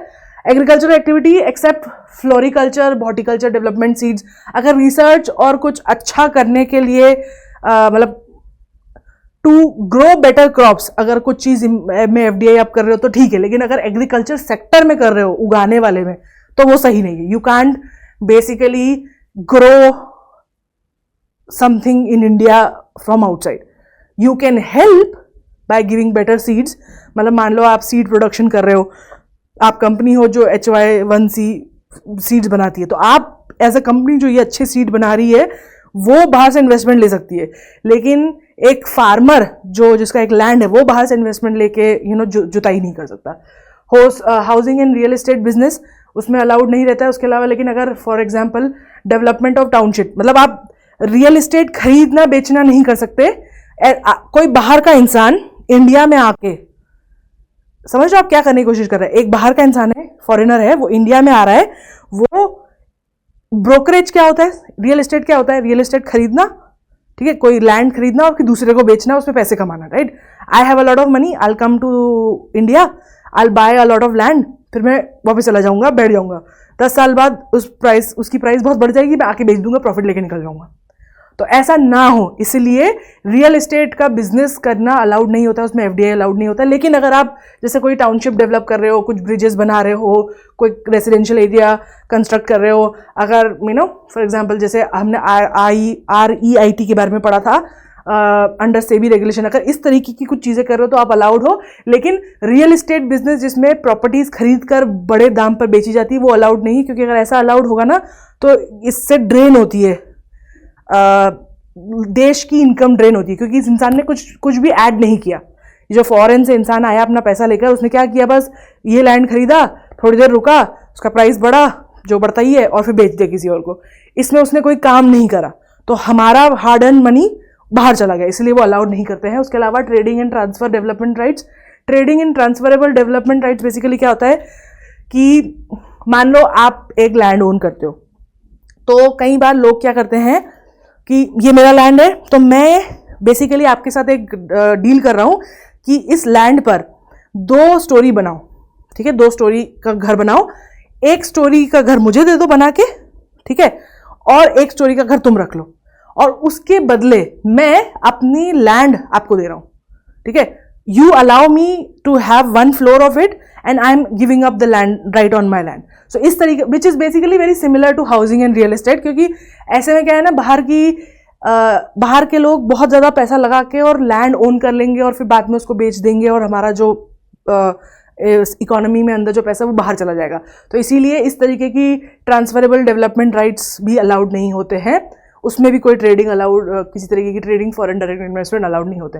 मैन्युफैक्चरिंग ऑफ टोबैको प्रोडक्ट्स, ठीक है, तो ये सारी चीज़ें हैं। अगर हम एफडीआई रैंकिंग की बात करें इंडिया की, तो इंडिया 7वें नंबर पे आता है। मतलब कि अगर हम सारी कंट्रीज़ की लिस्ट बनाएं, taking data of the world investment report of 2022, किन कंट्रीज़ में कितना इन्वेस्टमेंट हुआ है उसकी लिस्ट बनाए, तो उसमें इंडिया 7वें नंबर पे आता है। और 2019-20 के टाइम पे इंक्रीमेंट हुआ था, लेकिन आप देखोगे उसके बाद 21-22 में you will see a decline. और technically India is only one of the only 10 host countries, जो टॉप 10 कंट्रीज है जिन्होंने एक्चुअली 21-22 में डिक्लाइन देखा है, 22-23 में, ठीक है। It went from, this is India, it went from 64 to 45, and the reason for it we'll understand आगे, but this is the only country we are seeing now a decline in the flow. ऐसा नहीं है कि foreign investment आया नहीं है, कम आया है, ये बोलने की कोशिश कर रहे हैं, ठीक है, और बल्कि foreign direct investment outward flow, मतलब इंडिया का फ्लो ऑफ इन्वेस्टमेंट इन दूसरी कंट्रीज वो बढ़ गया है, ओके। तो एडिशनली आप देख सकते हो कि foreign direct investment confidence index basically क्या है, ये एक एनुअल सर्वे होता है जिसमें हज़ारों ग्लोबल कंपनीज के सीईओ, सीएफओ और इन सब से मिलकर बेसिकली ये लोग एक लिस्ट बनाते हैं कि एक देश में जो इन्वेस्टमेंट है उसको कैसे इस्तेमाल किया जाएगा, उसके ऊपर उस देश के पॉलिटिकल, इकोनॉमिक और रेगुलेशन और टैक्स और पॉलिसी का क्या इम्पैक्ट पड़ता है। बेसिकली आप जितना ज़्यादा ऊपर हो, मतलब कि उतना ज़्यादा लोगों को या दुनिया को कॉन्फिडेंस है आप में कि आप के यहाँ इन्वेस्टमेंट करेंगे तो उनका पैसा बढ़ेगा, ठीक है। तो उसमें देखेंगे आप, so the grey ones are countries that are developed and the purple ones are the one emerging. So this is where India is, and it has basically still quite नीचे, but it has earlier तो वो थी भी नहीं, 2022 में तो ranking में थी ही नहीं, पर now it is on the 16th rank, कि बेसिकली बहुत ज़्यादा फ्लो आता है, पैसा बहुत आता है, लेकिन कॉन्फिडेंस थोड़ा सा कम है for a lot of reasons that will talk about आगे। As per the report of development of promotion industry and trade, India का जो नेट फ्लो है वो 16.6 बिलियन कम हुआ है, वाइल जो ग्रोस एफडीआई इनफ्लो है वो 24.7 बिलियन कम हुआ है। एंड 2022 सितंबर से अगर बात करी जाए, मतलब इस साल 2022 सितंबर और पिछले साल 2022 सितंबर से अगर कंपेयर करें, primarily due to lower equity investment, क्योंकि फॉरेन डायरेक्ट इन्वेस्टमेंट इंडिया की इक्विटी में जो इन्वेस्टमेंट होता है इंडियन कंपनीज की इक्विटी में वो कम हो गया है। रीजन बहुत सारे हैं, एक तो टैक्स रिजीम चेंज हुई है, दूसरा generally it is seen as India is not the best place to do business, सबसे इतनी फ्रीडम नहीं है यहाँ पे, प्लस पॉलिसी चेंजेस हुए हैं बहुत सारे, हमारे स्टॉक मार्केट में डोमेस्टिक स्टॉक होल्डर्स बढ़े हैं, तो बेसिकली बहुत सारे रीजंस हैं जिसके कारण अब ज़्यादा कंपनीज इंडिया की कंपनीज में इक्विटी में इन्वेस्ट नहीं करना चाहती, इसी के कारण there has been low investment. But वहीं अगर हम सर्विस सेक्टर की बात करें तो सॉफ्टवेयर को छोड़कर भी बाकी जो एरियाज है उसमें काफ़ी अच्छा इन्वेस्टमेंट हुआ है, ठीक है। अब वो जो हमने डाटा देखा था वो पहले कंबाइंड डाटा है, कंबाइंड डाटा में सर्विस सेक्टर भी आता है, इसलिए it shows still a positive one. But otherwise देखा जाए, other than the service sector you will see a reduction. But सिर्फ है ना सॉफ्टवेयर जो है उसमें रिडक्शन हुआ है of how much FDI is coming, but बाकी जगह थोड़ा सा इंक्रीमेंट देखने को मिला है। इंडिया ने मैक्सिमम एफडीआई जो है वो मॉरिशस से आई है और फॉलोड बाय सिंगापुर। और इसका एक कारण ये भी है डिक्लाइन, क्योंकि पहले क्या था ना, फॉरेन इन्वेस्टमेंट यूएस या यूके से आता था, और अब now we are talking about UAE, Mauritius, Singapore, इन कंपनीज से आ रहा है। तो एक जो इन्वेस्टमेंट का पैसा आ रहा है वो पहले जहां से आता था यूएस डॉलर्स, यूरोज, उसकी जगह it's coming more from these other countries. और एक बैक पैडलिंग टाइप का इशू भी हो रहा है कि बोल रहे हैं कि हमारा ही पैसा जो ब्लैक मनी करके मॉरिशस में है वो वहीं से पैडल होके वापस आ रहा है। तो this is also causing severe मतलब डाटा डिस्टॉर्शन। तो उसको देखते हुए अगर देखा जाए तो लास्ट ईयर से बड़ा है इनफ्लो, अगर कंबाइन देखा जाए सर्विस और ट्रेड दोनों का, तो लेकिन जितना इंक्रीमेंट एक्सपेक्टेड था उतना नहीं हो रहा है। ओके, पोर्टफोलियो इन्वेस्टमेंट, जैसा कि हमने बात करी, पोर्टफोलियो इन्वेस्टमेंट क्या होता है? अगर कोई कंपनी कोई एसेट परचेस करती है पर उसमें उनकी जो शेयर है वो 10% से कम है, अगर लिस्टेड कंपनी है तो ठीक है, if it's a company that is listed, पर अगर अनलिस्टेड है तो अगर 1% भी है तो भी it will be considered FDI. तो अगर कोई लिस्टेड कंपनी में 10% से कम शेयर अगर कोई इन्वेस्ट करता है, 10% से कम उसका हक हो इतने इन्वेस्टमेंट में, तो उसे हम पोर्टफोलियो कहा जाता है। The whole idea behind FDI and portfolio is, मैं बताती हूँ सिंपल टर्म में है। एफडीआई जो होता है ना वो लंबे समय के लिए होता है, ठीक है। पोर्टफोलियो इन्वेस्टमेंट क्या होता है? छोटा इन्वेस्टमेंट होता है, प्लस वो ऐसे इंस्ट्रूमेंट यूज करते हैं जो बहुत आसानी से बेचे जा सकते हैं। शेयर, जैसे सेकेंडरी मार्केट में जो शेयर, ट्रेजर, सिक्योरिटीज बेची जाती है, उससे क्या होता है ना, ये जो पोर्टफोलियो इन्वेस्टमेंट है ना वो क्या होता है, बहुत जल्दी फ्लीटिंग होते हैं, बहुत जल्दी आते हैं, बहुत जल्दी चले भी जाते हैं, तो उस पर ज़्यादा डिपेंडेंस अच्छा नहीं माना जाता है। तो गवर्नमेंट भी थोड़ी सी ऑफ कोर्स गवर्नमेंट को तो इन्वेस्टमेंट चाहिए, चाहे पोर्टफोलियो या एफडीआई है, बट लेकिन गवर्नमेंट क्या कोशिश करती है कि क्योंकि ज़्यादा अगर हमारे पास पोर्टफोलियो है तो क्या होगा कि अगर कुछ खराब होता है तो सडनली सारा पैसा चला जाएगा, and suddenly the economy will get a deep shock. तो इसलिए गवर्नमेंट भी कंट्रोल करने की कोशिश करती है कि भाई पोर्टफोलियो ज़्यादा ना बढ़े, है ना।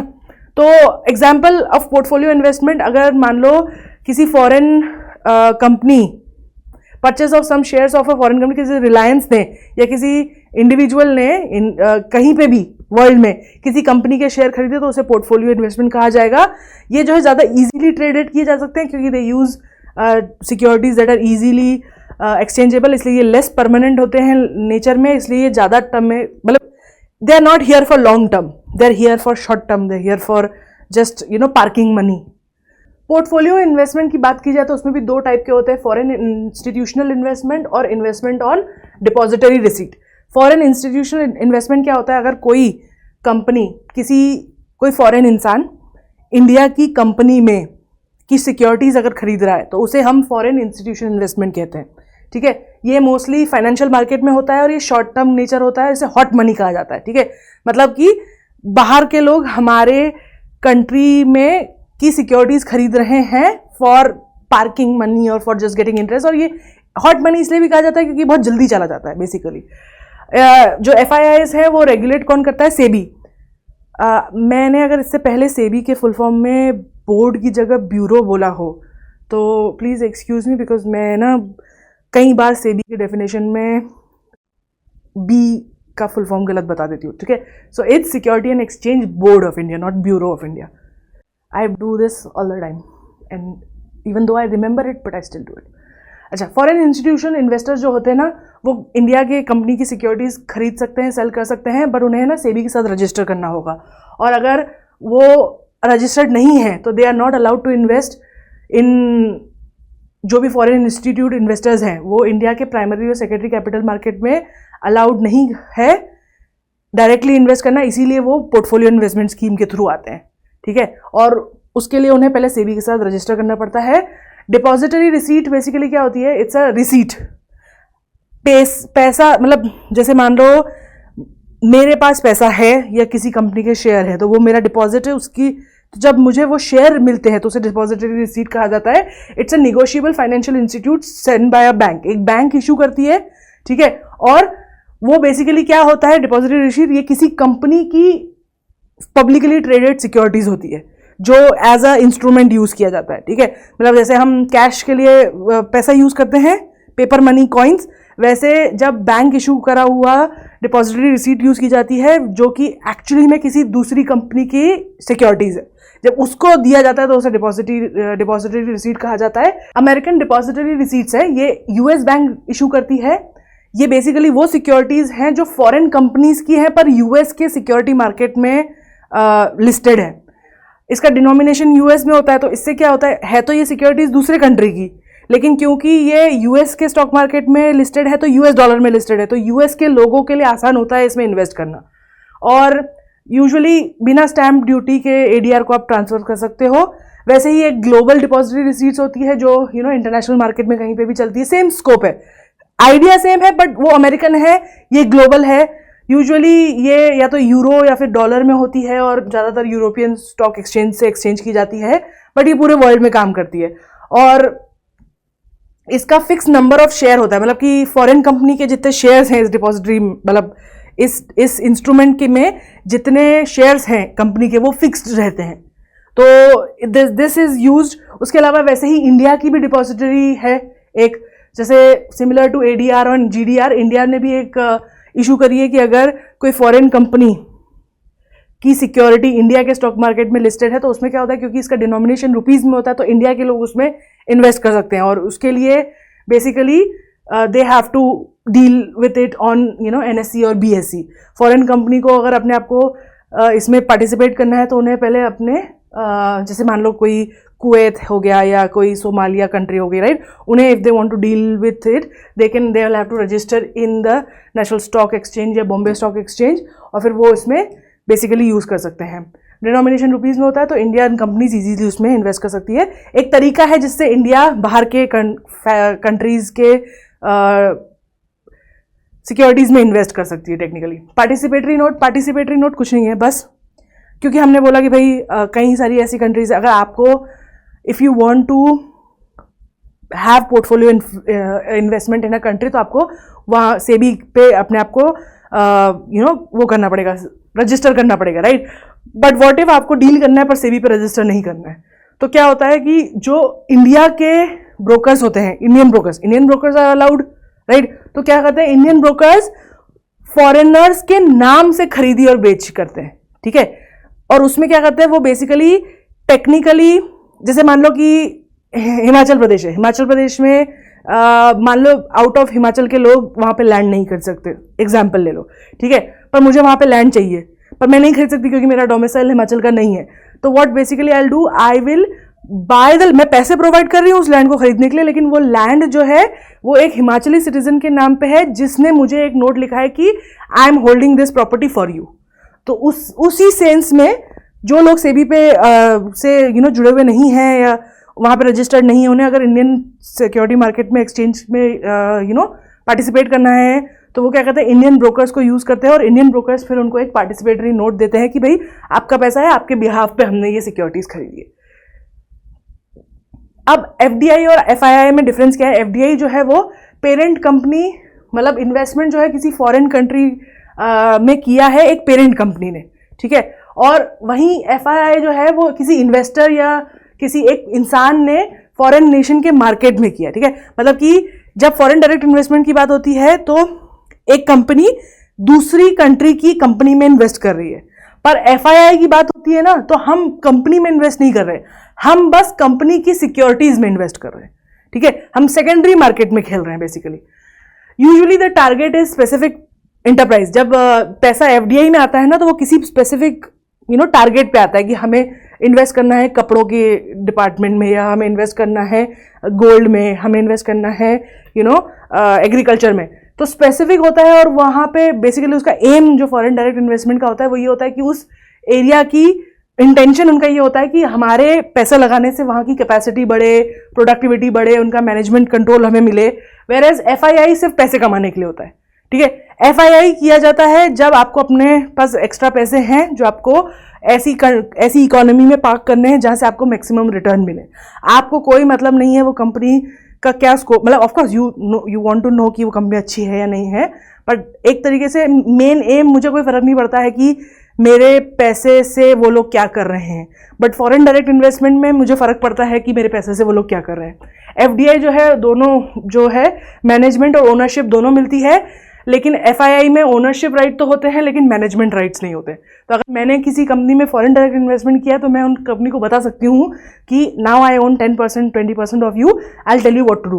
वेयर एज FII में yes I own 10% of you but I can't tell you what to do, I have just bought your securities and you have to give me dividend, that's it. Decision making power दिया जाता है, यहाँ पे decision making power नहीं दिया जाता है। FDI जो है उसमें प्रोडक्टिव असेट्स जैसे प्लांट, मशीनरी, बिजनेस, ये सब बनाया जाता है। जैसे फॉरेन डायरेक्ट इन्वेस्टमेंट में जो पैसा आता है ना, उससे फिजिकल कंस्ट्रक्शन इंप्रूवमेंट होता है।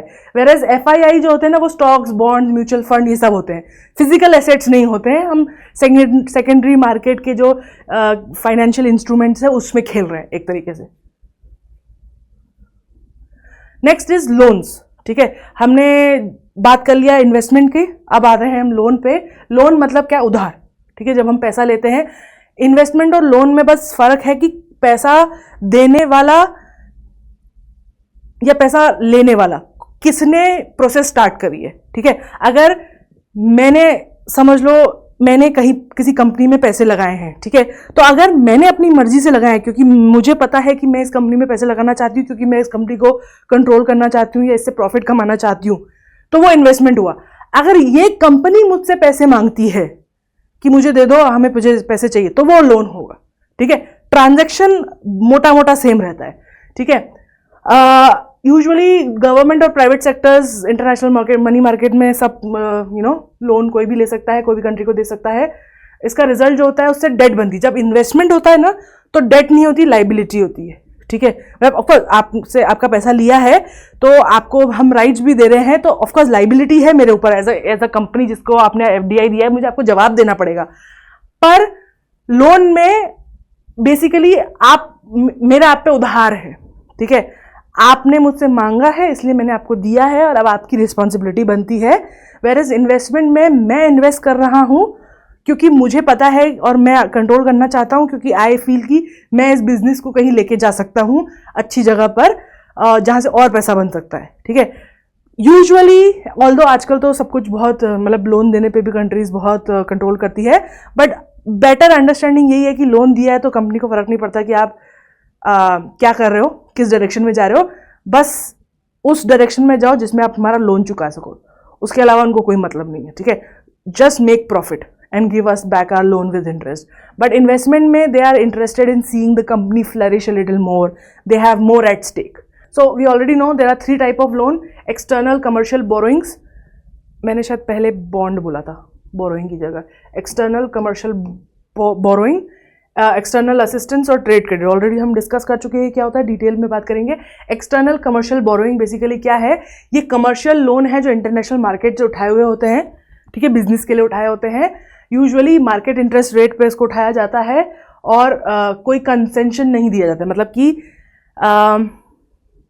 जब आप जैसे अगर आपको लोन लेना है, if you are buying a loan to say buy your first house, ठीक है, और गेट एजुकेशन और गेट अ कार, ठीक है, तो क्या होता है, गवर्नमेंट कभी कभी कंसेशन देती है क्योंकि they want people to be able to stand. और अगर कोई बहुत बड़ी कंपनी लोन ले रही है गवर्नमेंट से, तो वहाँ पे भी गवर्नमेंट कंसेशन देती है, बिकॉज कंपनी को पैसा मिलेगा कंसेशन पे, तो वो पैसे से वो कंपनी फ्लरिश होगी, ज़्यादा लोगों को नौकरी मिलेगी। But anything in between of that उन्हें कोई कंसेशन नहीं दिया जाता, because they already have enough money, right. तो कंसेशन इज बेसिकली जब गवर्नमेंट, जो इंसान पैसे दे रहा है उधार पे, उसको ऐसा लगता है कि जिस कारण से आप पैसे ले रहे हो उसमें उनका भी जनरली फायदा है, तो वो थोड़ा कंसेशन देती है, इंटरेस्ट रेट कम करती है। तो यूजुअली जब कमर्शियल लोन बोरोइंग्स होती है ना, उसमें कोई कंसेशन नहीं दिया जाता है, मार्केट प्राइस इंटरेस्ट रेट पे पैसा उठाया जाता है। जो भी एंटिटीज फॉरेन डायरेक्ट इन्वेस्टमेंट के लिए रिसीव करने के लिए एलिजिबल है, वो एक्सटर्नल डेट ले सकती है। Additionally port trust, units of special economic zone, SIDBI and Exim bank of India, they can also raise these. Each of them have particular reasons why they are allowed, but usually अगर कोई भी FDI लेने लायक entity है जिसको allowed है वो FDI ले सकता है, तो वो इस तरीके की लोन भी ले सकता है। ओके, सो ये जो एक्सटर्नल बोरोइंग है ये टिपिकली एक 3 साल की मेच्योरिटी पे ली जाती है। ऑल्दो एग्जेम्पशन अलाउ है, अगर आप डिस्कस कर लो पहले से तो उसको बढ़ाया घटाया भी जा सकता है। मिनिमम 3 ईयर्स है और फिर बढ़ाया जा सकता है। जो ये बोरोइंग्स है they can be of they can be converted freely in any currency, ठीक है, किसी भी करेंसी में इजीली कन्वर्ट हो सकती है। ये डेट इंस्ट्रूमेंट है ना, उधार है, लोन है।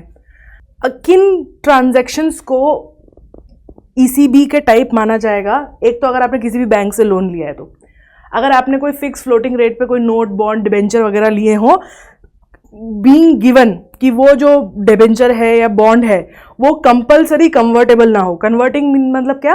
बॉन्ड इक्विटी में कन्वर्ट नहीं हो रही हो कंपलसरी और फुली, वो हो रही है तो देन वो लोन नहीं है, क्योंकि then it becomes an investment. तो अगर वो कन्वर्टेबल नहीं है कंपलसरी और उसके अलावा कोई डेट का इंस्ट्रूमेंट है, तो then it can be seen as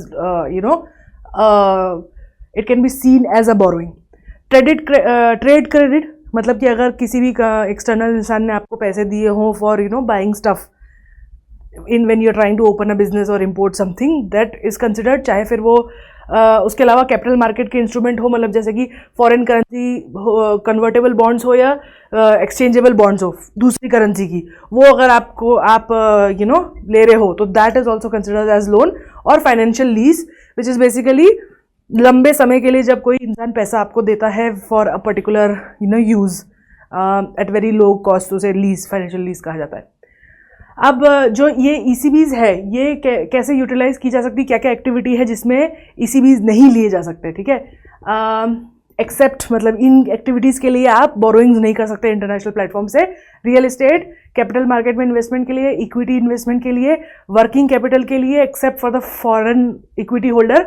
foreign equity holder है, अगर वो आपको पैसे दे रहा है वर्किंग कैपिटल के तो ठीक है, वरना नहीं ले सकते। जनरल कॉर्पोरेट पर्पस के लिए नहीं ले सकते, अगेन अगर वो बंदा इक्विटी होल्ड करता है तो ठीक है। Repayment of rupee loans except अगर वो फॉरेन इक्विटी बंदे से, मतलब क्योंकि द रीजन वाई एक्सेप्शन है फॉरेन इक्विटी होल्डर के लिए, क्योंकि ये इंसान अब इक्विटी होल्ड करता है, वो the person actually owns the company, तो उससे ओनर से पैसा लेने में कोई प्रॉब्लम नहीं है। बट अगर वो इक्विटी ओन नहीं करता तो फिर उससे अगर आप पैसा ले रहे हो तो then that would be a problem. In cases, इन चीज़ों के लिए आप किसी से बाहर से बोरोइंग नहीं कर सकते अनलेस द पर्सन इज, जिससे आप बोरो कर रहे हो आपका इक्विटी होल्डर हो। और lending to entitles for the above activities, मतलब कि अगर आपको किसी को, मतलब आप बाहर से लेके इनमें से किसी को दे नहीं सकते, आप मिडिल मैन भी नहीं बन सकते कि मैं ले लूँ बाहर किसी से और फिर इन एक्टिविटी में लगा दूँ, ऐसा भी नहीं कर सकते, कोई तरीका नहीं है इसको लूप होल का। एक्सटर्नल असिस्टेंस बेसिकली क्या होता है कि जब जो जैसे अभी बीच में पाकिस्तान को आपको याद है, पाकिस्तान में किस तरीके की प्रॉब्लम आई थी, बहुत बाढ़ आ गई थी, फिर सडनली उनका बैलेंस ऑफ पेमेंट खत्म हो गया था, फिर IMF लोन नहीं दे रहा था। तो जब कोई IMF, वर्ल्ड बैंक इस तरीके की कंट्री लोन देती है for the purpose of helping, आपकी किसी देश की मदद करने के लिए, किसी कंपनी की मदद करने के लिए, और मदद इसलिए क्योंकि अगर मदद नहीं की गई तो वो कंपनी या कंट्री फेल हो जाएगी, ऐसे में अगर कोई लोन दिया जाता है हेल्प करने के लिए तो उसे एक्सटर्नल असिस्टेंट कहा जाता है। टेक्निकली तो लोन ही है, पर वो लोन बहुत उसका इंटरेस्ट रेट बहुत कम होता है, उसका मैच्योरिटी पीरियड बहुत लंबा होता है, ठीक है। तो ये loan usually institutes like world bank और फॉरेन गवर्नमेंट देती है उन इंस्टीट्यूट्स को जो प्रॉब्लम में हो। ट्रेड क्रेडिट बेसिकली क्या होता है, इसका एक बहुत अच्छा एग्जाम्पल है। मान लो मैं एक इम्पोर्टर हूँ इंडिया में, मुझे कुछ इंपोर्ट करना है, ठीक है। 2 तरीके की चीज़ें मैं इंपोर्ट कर सकता हूँ। एक होगा कोई ऐसा सामान जो मैं बाहर से इंपोर्ट करूंगा और यहाँ पे बेच दूंगा, रिटेलर, या तो फिर मैं कोई ऐसा सामान खरीदूंगा जो कैपिटल गुड है, मतलब कि जिसको मैं खरीद के फिर फैक्ट्री डालूंगा यहाँ पे, ठीक है। तो अगर मुझे ये चीज़ें खरीदनी है, अब बाहर की जो कंपनीज है, ठीक है, बैंक्स है, वो चाहते हैं कि उनके देश में बनी हुई चीज़ें बाहर भेजें, उनका एक्सपोर्ट बढ़े, ठीक है। तो वो क्या करेंगे, मैं इंपोर्ट करना चाहता हूँ लेकिन मेरे पास पैसे नहीं है, तो क्या होता है, ये लोग मुझे पैसा देते हैं लोन पे, जिससे कि मैं उनसे सामान खरीद के और फिर उससे बिजनेस करूँ और फिर उससे जो बिजनेस से पैसा आएगा वो उनको मैं लौटाऊंगा, उसे क्रेडिट कहा जाता है। यूजुअली ये 3 साल अप टू 3 years के लिए होता है। So trade credit provided to an importer by overseas supplier, bank और financial institute for permitted recognised lenders. किसी भी लेंडर से, किसी भी परमिटेड लेंडर से या बैंक से या ओवरसीज सप्लायर से जो सामान बेच रहा है उससे, या किसी भी फाइनेंशियल इंस्टीट्यूट से अगर आप लोन ले रहे हो, ठीक है, इंपोर्टर, या फिर इट अलाउज इंपोर्टर टू पे एट लेटर डेट। इंपोर्टर जो है वो सामान ले लेगा अभी और उससे बिजनेस स्टार्ट कर देगा और फिर बाद में उसको पे करेगा। अब ये मतलब अलग अलग है। अगर कैपिटल गुड्स है तो उसके लिए अलग रूल्स है, नॉन कैपिटल गुड्स है तो उसके लिए अलग रूल है, और वो दोनों का ही परमिशन जो है वो foreign trade policy government of India ने स्पेसिफाई कर रखा है कि कहाँ पे एक्सेप्शन है कहाँ नहीं है। So only an resident of India can take a credit. मतलब कि अगर आप इंडियन सिटीजन हो पर आप इंडिया में रह नहीं रहे हो तो आप इंडिया के पॉइंट नाम से क्रेडिट नहीं ले सकते, ठीक है। तो जो यहाँ रह रहा है वही ले सकता है अंडर द ऑटोमेटिक रूल। तो अब हमने देखा कि लोन लेने के या पैसे आने के 2 रूल होते हैं, ऑटोमेटिक या government sanctions, right.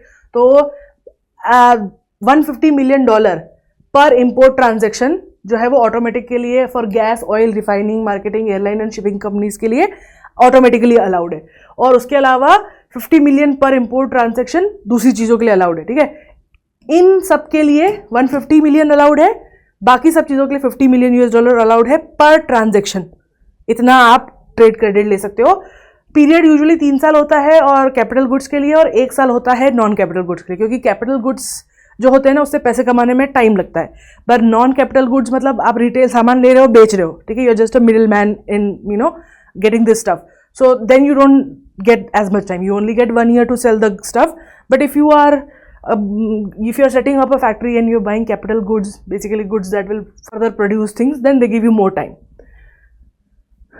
Banking capital transaction, ठीक है। बैंकिंग कैपिटल, अब आपको पता, जैसा कि मैंने बताया कि इंडिया जो है सर्विस सेक्टर में बहुत आगे है, तो हम कई सारे देशों को कई सारे करेंसीज में डील करते हैं और कई सारे इंस्टीट्यूट्स को बैंकिंग सर्विसेज प्रोवाइड करते हैं। तो वहाँ से जो ट्रांजैक्शन होते हैं ना उन्हें हम यहाँ पे बात करते हैं। ये एक्सटर्नल फाइनेंशियल असेट्स हैं, ठीक है, और लाइबिलिटीज़ हैं जो इन कमर्शियल बैंक या कोऑपरेटिव बैंक, इंडिया की कमर्शियल या कोऑपरेटिव बैंक जो है वो एज अ डीलर करती है थ्रू फॉरेन एक्सचेंज। इंडिया की जो कोऑपरेटिव बैंक्स या कमर्शियल बैंक है वो अगर कुछ खरीदती है, ठीक है, through foreign exchange, that is becomes तो इससे क्या होता है, अब वो कुछ खरीद रही है फाइनेंशियल असेट या कोई पैसा जमा कर रहा है इंडिया की बैंक में, तो क्या होगा, दैट इज अ लाइबिलिटी ना। जब भी कोई डिपॉजिट्स होते हैं तो वो लाइबिलिटी बन जाती है, ठीक है। तो अगर ऐसा कुछ है तो इन ट्रांजेक्शन्स को यूजुअली बैंकिंग कैपिटल में कहा जाता है। ये इसमें एनआरआई जो डिपॉजिट करते हैं उसको इंक्लूड किया जाता है। यूजुअली 3 टाइप के बैंक होते हैं, foreign currency non resident bank, ठीक है, नॉन रेजिडेंट एक्सटर्नल रुपी अकाउंट और नॉन रेजिडेंट ऑर्डिनरी रुपी अकाउंट, ठीक है। मतलब बेसिकली ये जब अगर कोई फॉरेन से इंडिया में आ रहा है पढ़ने के लिए या फिर रहने के लिए, ट्रैवल करने के लिए कुछ समय के लिए, तो वो ये वाला अकाउंट खोलता है, ठीक है। It's account for a person who is not resident and it's in ordinary rupee. Whereas ये दोनों में क्या होता है, फॉरेन करेंसी, अब ये वाला जो अकाउंट है ये भी नॉन रेजिडेंट के लिए, लेकिन ये फॉरेन करेंसी में होता है, तो ये दूसरी येन, डॉलर्स इन करेंसी में होता है। Whereas non resident external rupee जो होता है ना, वो अगेन नॉन रेजिडेंट के लिए होता है लेकिन रुपीज में होता है। So you can actually withdraw from this account in rupees, पर आप इसमें सबमिट कर सकते हो different currencies. Foreign currency non resident bank account, ये बेसिकली है ना एक ऐसा अकाउंट होता है जिसमें आप फिक्स टर्म के लिए पैसा रख सकते हो। ये सेविंग अकाउंट नहीं है, आप इसमें से बार बार पैसा निकाल नहीं सकते हो। ये इसकी मेच्योरिटी होती है 1 साल से 5 साल तक। बेसिकली कोई भी इंसान जो इंडिया का रेजिडेंट नहीं है वो यहाँ पे अकाउंट में पैसा रख सकता है। Usually people of Indian origin और एनआरआईज ही रख सकते हैं। ये कनेक्टेड है इंडिया से बट बाहर रहते हैं, तो ये जो है इस तरीके का अकाउंट खोल सकते हैं। ये अलग अलग करेंसी में मेंटेन किया जा सकता है, pound, sterling, US dollar, Japanese yen, euro, Canadian dollar, American dollar. Basically वो अगर अमेरिका में काम कर रहे हैं तो अमेरिकन डॉलर्स में इसमें पैसा डाल सकते हैं इस अकाउंट में। अब ये तो हो गया FCNR अकाउंट, ठीक है। उसके बाद है NRE और NR account. NRE is basically कौन कौन खोल सकता है, कंपेयर कर रहे हैं, तीनों साथ में समझेंगे। ये इधर overseas citizen, non residing citizen या फिर पीपल ऑफ इंडियन ओरिजिन ही कर सकते हैं। एनआरओ बैंक कोई भी खोल सकता है, भले वो इंडिया का रेजिडेंट हो नहीं हो, चाहे वो आउटसाइडर हो, एक्सेप्ट नेपाल और भूटान छोड़ के, ठीक है। एनी पर्सन जो इंडिया के बाहर रहता है एक्सेप्ट नेपाल एंड भूटान, कोई भी खोल सकता है इसको। FCNR जो है ये कोई भी NRI, POI, OCI कोई भी खोल सकता है।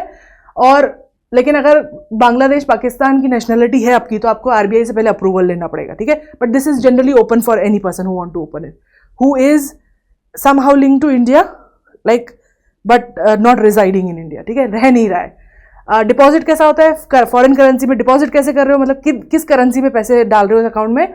NRE में पैसा आता है फॉरेन करेंसी में, और FCNR में भी पैसा जो है फॉरेन करेंसी में आता है, लेकिन फिक्स्ड है, बस इतनी ही, ये 8 करेंसी में ही आ सकता है, इसमें किसी भी करेंसी में आ सकता है। NRO में पैसा ये जो है सिर्फ इंडियन करेंसी में आता है, क्योंकि बेसिकली अगर कोई फॉरेन से इंडिया आ रहा है और उसको बैंकिंग सिस्टम यूज करना है तो वो क्या करेगा, इंडिया आएगा, अपने पैसे कन्वर्ट कराएगा और फिर इस अकाउंट में डालेगा, ठीक है, और इंडियन रुपीज में सबमिट करेगा और फिर इसको यूज कर सकता है। विड्रॉल्स, अब ये जो इंसान है ना, ये वाला NRE अकाउंट जो है वो इंडियन फॉरेन करेंसी में आता है, लेकिन उसको इंडियन रुपी में निकाला जा सकता है, विड्रॉ किया जा सकता है। इसको NRO अकाउंट को इंडियन रुपीज में ही करेंसी में डिपॉजिट किया जाता है, इंडियन रुपीज में ही निकाला जाता है।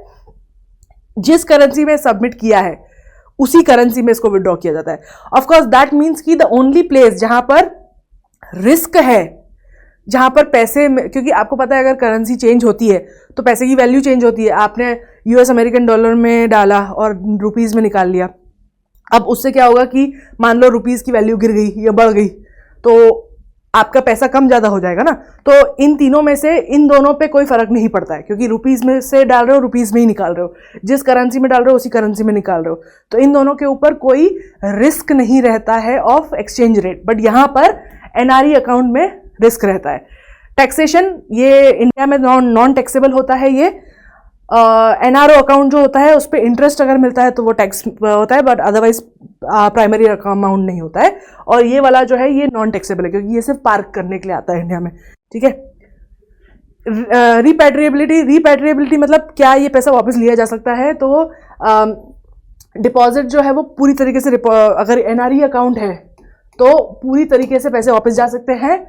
यूजुअली 1 मिलियन जा सकते हैं NRO अकाउंट में से, $1 मिलियन तक एक फाइनेंशियल ईयर में रिपैट्रिएट किए जा सकते हैं, इससे ज़्यादा नहीं किए जा सकते। ये जो डिपॉजिट्स है ये again because this is the account where people keep their money for safeguarding purposes, foreign के लोग, और वो अपनी ही करेंसी में रखते हैं जिस करेंसी में, और उसी में विड्रॉ करते हैं, तो ये कभी भी उठाए जा सकते हैं। Risk as I said, foreign exchange की रिस्क होती है, पर यहाँ पे और यहाँ पे कोई रिस्क नहीं, क्योंकि जिस करेंसी में डाला है उसी करेंसी में निकाल रहे हैं। जॉइंट अकाउंट, ये तीनों ही अकाउंट इंडियन NRIs के साथ में जॉइंट अकाउंट में खोला जा सकता है। लोन यूजुअली, तो यहाँ इन दोनों अकाउंट से NRE और NRO अकाउंट जो होते हैं ना, उसमें आप इंडियन रुपीज में लोन ले सकते हो, ठीक है, क्योंकि that's how you withdraw it, but you can not take foreign currency में आप लोन नहीं ले सकते। तो एक फॉरेन टूरिस्ट जो है ना वो यूजुअली NROR अकाउंट खोलता है। नेट एरर्स एंड ओमिशंस, अब एक अकाउंट जो है उसकी एक सबसे ज़्यादा चैलेंज जो होता है वो एक्यूरेसी होता है, कि how accurate is the transactions, क्योंकि कई बार पैसे, जैसे हमारा ही हिसाब देख लो, कुछ बहुत कम लोग होंगे जो एकदम एक एक पैसे का हिसाब रखते हैं। हाँ, ज़्यादातर लोगों को थोड़े बहुत खर्चे ऐसे हो जाते हैं, शेड्यूल से कट जाते हैं पैसे, मतलब कोई आपने सब्सक्रिप्शन लिया था, पैसे कट गए, आपसे गुम गए पैसे, स्कैम हो गया, या फिर आपको इंटरेस्ट आ गया, आपने ध्यान नहीं दिया, राइट। तो पैसे इधर उधर चेंज होते हैं। एक्यूरेसी जो है ट्रांजैक्शन में बहुत इंपॉर्टेंट होती है, लेकिन कई सारे कारण होते हैं जिसके कारण कभी कभी ट्रांजैक्शन सही नहीं होते। फॉर एग्जांपल सैम्पलिंग एरर, ठीक है, क्योंकि इंडिविजुअल ट्रांजैक्शंस कोई नहीं देख सकता, इतने सारे ट्रांजैक्शंस होते हैं कि हर एक ट्रांजैक्शन को आप चेक नहीं कर सकते, तो वहाँ पे एरर हो सकता है। अंडर रिपोर्टिंग, ओवर रिपोर्टिंग, ठीक है, मान लो अगर मैं बोल रहा हूँ, मेरे को गवर्नमेंट ने बोला है कि मैं सिर्फ $2.5 लाख भेज सकता हूँ घर में, पर मैं जब मेरे घर से कोई आया मिलने तो मैंने उसके साथ में गोल्ड भेज दिया, फ़ोन भेज दिया, दूसरी चीज़ें खरीद के भेज दी, राइट। तो इससे क्या होता है, मैं जो जितने पैसे भेज रहा हूँ या जितने पैसे डिपॉजिट कर रहा हूँ उसको मैं कम या ज़्यादा बता रहा हूँ फॉर टैक्स पर्पसेस या फॉर वट एवर पर्पसेस, किसी भी कारण से, या तो मुझे टैक्स बचाना होगा, या मुझे गवर्नमेंट को वो पैसा नहीं दिखाना है, या फिर मैं ज़्यादा पैसा दिखाऊंगा तो मुझे ज़्यादा टैक्स देना पड़ेगा। तो कई बार लोग क्या करते हैं, ओवर या अंडर रिपोर्ट भी करते हैं। दूसरा, स्मगलिंग एक्टिविटीज़। आपने इंस्टाग्राम पे अगर आप हो तो आपने देखा होगा कि कई सारे वीडियोस आते रहते हैं कि दुबई से लोग आ रहे हैं और ऐसी ऐसी जगह पे सोना छुपा के आ रहे हैं, कोई पैंट की वायरिंग में, तो कोई एक तो बंदा था वो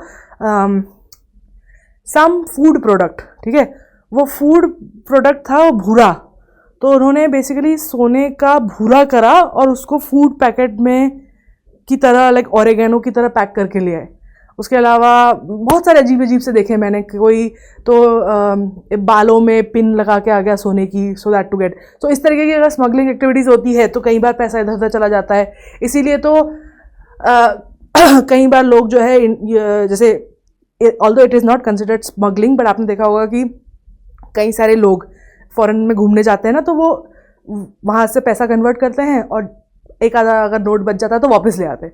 अब एक इंसान एक नोट लेके आ रहा है, ठीक है, for that purpose it's not smuggling, but हज़ारों लोग हज़ारों डॉलर्स लेके आ रहे हैं, तो that becomes a big amount when multiplied, right. So smuggling activities उसमें भी आ जाता है।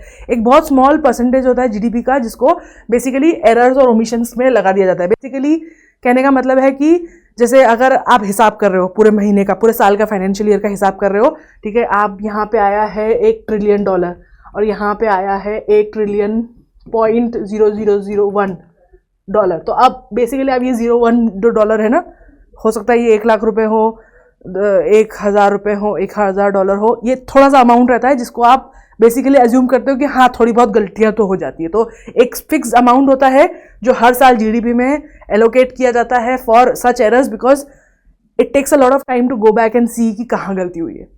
Next is foreign exchange reserve, ठीक है, ये फाइनल पार्ट है।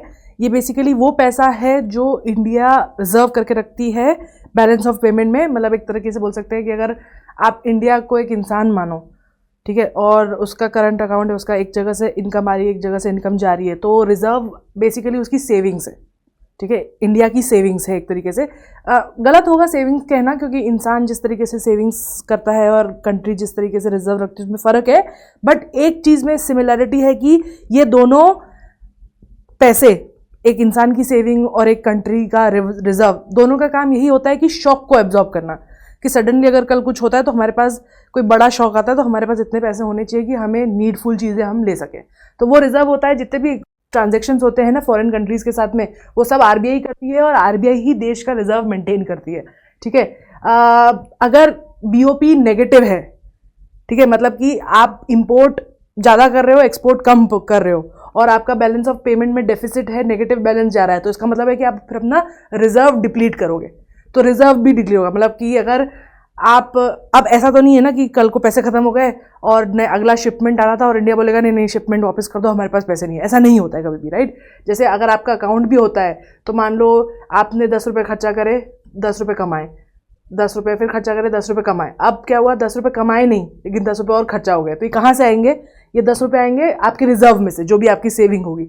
सो वैसे ही अगर आपका बीओपी नेगेटिव में जाता है तो वो पैसा जो है, ट्रांजेक्शन अभी भी होते हैं, इंडिया फिर भी ऑयल खरीदता है, एक्सपोर्ट इंपोर्ट फिर भी होते हैं, लेकिन अगर बैलेंस ऑफ पेमेंट का डेफिसिट होता है तो वो डेफिसिट जो है रिवर्स को, रिजर्व को कम करता जाता है, वहाँ से पैसा उठाया जाता है। अगर आपके पास सेविंग्स है और आप जितना कमा रहे हो उससे ज़्यादा अगर आप खर्चा करोगे तो आपकी सेविंग्स इवेंचुअली डिप्लीट होती जाएंगी ना, वही हो रहा है यहाँ पे भी। तो एज ऑफ मार्च 23 चाइना के पास सबसे ज़्यादा रिजर्व था, फॉलोड बाय जापान, और इंडिया इस मामले में 5th नंबर पे आता है। It has the 5th largest reserve. India के अगर फॉरेक्स रिजर्व की बात की जाए तो it's around $572 billion as of March 1723, ये आरबीआई की रिपोर्ट के अकॉर्डिंग है। इंडिया के अगर फॉरेन एक्सचेंज रिजर्व की बात की जाए तो वो 4 मेन तरीके से, एक तो फॉरेन करेंसी असेट, मतलब दूसरे देशों की करेंसी की असेट्स जो हम रखते हैं वो, उसके बाद gold, next is special drawing rights, उसके बारे में हम पढ़ेंगे आगे क्या होता है। यूजुअली ये तीनों तो आरबीआई रखती है, लेकिन स्पेशल ड्राइंग राइट जो है वो गवर्नमेंट के पास होते हैं। और नेक्स्ट इज रिजर्व ट्रेंचे पोजीशन, ये बेसिकली पैसा है जो हम स्पेशल ड्राइंग राइट्स जो है आईएमएफ का, उसके लिए रखते हैं, उसको देने के लिए, ठीक है। अगर कोई दूसरी कंट्री को चाहिए होता है क्या, हम समझेंगे स्पेशल ड्राइंग राइट्स क्या होते हैं, डिटेल में समझेंगे, ठीक है। जो FCA है विच इज़ फॉरेन करेंसी की जो एसेट है वो सबसे ज़्यादा है। इंडिया का जितना टोटल रिजर्व है उसका 90% से ज़्यादा फॉरेन करेंसी एसेट्स है, उसके बाद गोल्ड है, उसके बाद बाकी दोनों है, ठीक है। और इन चारों को ऐड कर लो तो ये आपको टोटल रिजर्व देगा। स्पेशल ड्रॉइंग राइट्स बेसिकली क्या होता है, ये एक रिजर्व है जो IMF ने बनाया है। बेसिकली उन्होंने क्या किया है, दुनिया की सारी कंट्रीज को छोटे छोटे ग्रुप्स में बांट दिया है और उन ग्रुप्स को बोला है कि भाई ऐसा करो, जैसे सेल्फ हेल्प ग्रुप्स नहीं बने हमने, जैसे गांव में जाके महिलाओं को एक साथ जोड़ते हैं, उनको बोलते हैं कि आप 1-1, 2-2 रुपये, 10-10 रुपये जमा करो और जितनी भी आप सेविंग कर सकते हो मिनिमम, और उस पैसे को हम संभाल के रखेंगे और आप ही लोगों में से किसी को भी अगर पैसे की जरूरत पड़ेगी तो आप इसमें से निकाल सकते हो। Special drawing rights is nothing but a self help group of countries, ठीक है। तो IMF बेसिकली क्या है, ये रिजर्व बना के रखती है और उसमें जो बास्केट बनाया होता है करेंसी का, ठीक है, कि ये 4-5 कंट्रीज है, ये इस करेंसी में डील करेंगी, ये 4-5 कंट्रीज है, ये इस करेंसी में डील करेंगी, ऐसे करके बास्केट बनाए हुए हैं। और अगर आपको ज़रूरत पड़ती है कभी, रिजर्व मान लो आपका नेगेटिव में चला जाता है और आपको रिजर्व खत्म हो जाता है और आपका BOP और नेगेटिव जा रहा है, तो आप फिर वहाँ से पैसे उठा सकते हो, ठीक है। और उसको यूज़ करने के लिए रिजर्व ट्रेंच होता है। रिजर्व ट्रेंच इज बेसिकली, तो ये पैसा कहाँ रखा जाता है, अब आप IMF को तो नहीं दे दोगे, तो क्या होता है, IMF बोलता है कि हर कंट्री अपना एक फिक्स्ड सेविंग्स रखेगी अपने पास, that actually eventually becomes the IMF का रिजर्व, ठीक है। एक पोर्शन है जो हर कंट्री को एक करेंसी में रखना होता है, जो कि बाद में IMF को देना पड़ता है अगर नीड भी, और उसी से स्पेशल ड्रॉइंग राइट्स का रिजर्व बनता है। BOP trend, balance of payment trend की देखी जाए तो किस तरीके से चेंज हुआ है 1956 से 1975, ये तो 10 साल थे। इसमें इंडिया की बहुत बुरी हालत थी क्योंकि we went on 3 wars, there was drought, there was oil shock at 1973। तो इस टाइम पे we had a heavy deficit, मतलब हम बहुत ज़्यादा इंपोर्ट कर रहे थे और बहुत कम एक्सपोर्ट कर रहे थे। फिर 1976 से 1980 इमरजेंसी के आसपास का टाइम है ये, this was the golden period, क्योंकि ये पहली बार ऐसा था कि हमारा डेफिसिट पॉजिटिव में गया था, मतलब कि we were importing less, exporting more, but that was happening because the political situation, not because we were doing very well. फिर उसके बाद पीरियड 3 है 1980 से 1990, ये 10 साल जो है, इस पीरियड में हमारा बहुत सारा क्राइसिस हुआ इंडिया में, हमें बहुत बड़े बड़े ट्रेड डेफिसिट हुए, there was a decline in net receive, हमारे पास इन्वेस्टमेंट नहीं आ रहे थे और विजिबल्स में मतलब कि ट्रेड नहीं हो रहा था और एक्सटर्नल असिस्टेंस भी नहीं मिल रहा था। उसके बाद BOP क्राइसिस ऐसा हो गया था कि जिसके कारण गवर्नमेंट को अपनी मतलब इतनी ज़्यादा परेशानी हो गई थी that they had to change the ways they use to function, which is what LPG reforms are. फिर 1991 में बेसिकली क्या हुआ, 1991 में BOP क्राइसिस हुआ, we only had enough for like 2 weeks, ठीक है। इंडियन इकोनॉमी बहुत ज़्यादा प्रॉब्लम में आ गई थी बिकॉज गल्फ वॉर चल रही थी, गल्फ वॉर के कारण जियोपॉलिटिकल डिस्टर्बेंस थे, इराक क्राइसिस था, इसके कारण क्रूड ऑयल का प्राइस चला गया और इंडिया उस वक्त बहुत ज़्यादा डिपेंडेंट था मिडिल ईस्ट कंट्रीज पे फॉर क्रूड ऑयल। तो ये डिपेंडेंसी के कारण क्या हुआ, इंडिया के फॉरेक्स रिजर्व डिप्लीट होने लग गए और एक पॉइंट ऐसा आ गया जब अब यू हैव टू अंडरस्टैंड, हमने देखा कि क्रेडिट एजेंसीज आपको रेटिंग देती है, आप जब लोन लेते हो और फिर लोन नहीं चुकाते हो तो आपकी क्रेडिट रेटिंग कम हो जाती है। जब इंडिया का रिजर्व कम होने लग गया तो इंडिया बेसिकली जहाँ जहाँ से उन्होंने लोन उठाए हैं उनको रिटर्न करने लायक उनके पास पैसे नहीं बचे, राइट। तो ऐसे में क्या होता है, क्रेडिट एजेंसीज जो थी इंटरनेशनल प्लेटफॉर्म पे, उन्होंने इंडिया की क्रेडिट रेटिंग कम कर दी, क्योंकि of course India was going downhill. और डाउनहिल क्यों जा रहा था, बिकॉज क्रूड ऑयल के प्राइस बढ़ रहे थे। क्रूड ऑयल के प्राइस क्यों कर रहे थे, क्योंकि गल्फ वॉर चल रही थी, राइट। तो ऐसे में क्या हुआ, इंडिया का जो क्रेडिट है वर्दीनेस वो प्लमिट हुई। अब जो नॉन रेजिडिंग इंडियंस है, जो इंडियन लोग जो कि बाहर रहते हैं, है ना, इंडिया में नहीं रहते, वो लोग क्या करते थे, अपना जो पैसा कमाते थे वो इंडिया में रखते थे फॉर बढ़ने के लिए, ठीक है। इंडिया पैसा भेजते थे और यहाँ पे उस पैसे को एज अ क्रेडिट यूज़ किया जाता था। अब क्या हुआ, जैसे जैसे अब ऑफकोर्स अगर आपको पता है कि कोई बिजनेस फेल हो रहा है तो आप अपना पैसा उसमें से निकाल लोगे ना, क्योंकि बिजनेस डूबेगा तो आपका पैसा लेके डूबेगा। तो जो NRIs थे जो इंडिया में पैसा रखते थे, बिकॉज इंडिया की रेटिंग प्लंज होने लग गई, क्रेडिट रेटिंग, तो इन लोगों ने अपना पैसा हटा लिया। तो पहले ही कमी थी, उसके बाद तेल खरीदना था, तेल महंगा होता जा रहा था, प्लस जो NRI लोगों ने पैसा रखा था वो भी निकाल लिया। तो एक के बाद एक के बाद एक के बाद ऐसे करके सिचुएशन खराब होती गई। फाइनली रिजर्व जो है वो 0.9 बिलियन पहुंच गया 91 में, which is only enough for 2 weeks of import. तो उसके बाद इंडिया ने IMF के पास गए और बोला कि भाई हेल्प करो, बेल आउट करो। फिर इंडियन इकोनॉमी को रिकवर करने के लिए लोन लिया गया, इंडियन रुपी की वैल्यू को डिवैल्यू किया गया। उसके बाद थोड़ा थोड़ा फॉरेन इनफ्लो पिकअप हुआ। जैसे रुपीज़ की वैल्यू कम हुई तो ज़्यादा लोग पैसे भेजने लग गए, बिकॉज दैट वुड मीन अगर किसी कंट्री की, जैसे US डॉलर है, अगर अभी आप बोल रहे हो $1 इज इक्वल टू 80 रुपीज़, अगर उल्टा हो जाए वैल्यू और घट जाए रुपीज़ की, $1 हो जाए इक्वल टू 100 रुपीज़, तो क्या होगा? लोग और पैसा करने लगेंगे ना, क्योंकि that would mean that they will get more money even they exchange, right? So this is why जब पैसे की वैल्यू कम हुई, रुपये की वैल्यू डिवैल्यूएट हुई, तो फॉरेन से पैसा आने लग गया, थोड़ा थोड़ा इन्वेस्टमेंट बढ़ा। स्ट्रक्चरल रिफॉर्म करे हमने क्योंकि क्लियरली हमें रियलाइज़ हुआ कि हम कुछ तो गलत कर रहे थे, जो हम इस पोजीशन पे पहुंचे हैं जहाँ पे हमारे पास खाने तक का पैसा नहीं है देश के पास। तो हमने रिफॉर्म्स लाए which was LPG and which led to then today where India is in a safe zone almost. BOP situation अगर इसके बाद रिफॉर्म के बाद देखा जाए तो सेटिस्फैक्ट्री ट्रेंड रहा है। क्या फैक्टर्स हैं जो हमारे इंडिया के BOP को, बैलेंस ऑफ पेमेंट को अच्छा करते हैं? एक तो इनविजिबल, मतलब कि इनविजिबल ट्रेड इंक्रीज हुआ, इंडिया का सर्विस सेक्टर बहुत अच्छे से डेवलप हुआ, और सर्विस सेक्टर डेवलप होने के कारण बहुत सारा पैसा आ रहा था बाहर से इंडिया में, because of the services we were providing, and plus remittances आ रहे थे। NRI, क्योंकि इंडिया की इकोनॉमी आगे बढ़ रही थी, तो ज़्यादा जो NRIs है वो भी इन्वेस्ट करना चाह रहे थे, because they are seeing Indian economy grow. फिर ऑफकोर्स जहाँ ग्रोथ दिखती वहाँ दूसरे लोग भी इन्वेस्ट करना चाहते हैं, क्योंकि वो इन्वेस्ट करेंगे, उनका पैसा भी बढ़ेगा। एक डोमिनो इफेक्ट होता है, अगर गिरना चालू करते तो सब छोड़ के चले जाते हैं, बढ़ना चालू करते तो सब आ जाते हैं, क्योंकि ग्रोइंग इकोनॉमी में अगर इन्वेस्ट करते हो तो आपको पैसा आपका पैसा बढ़ता है।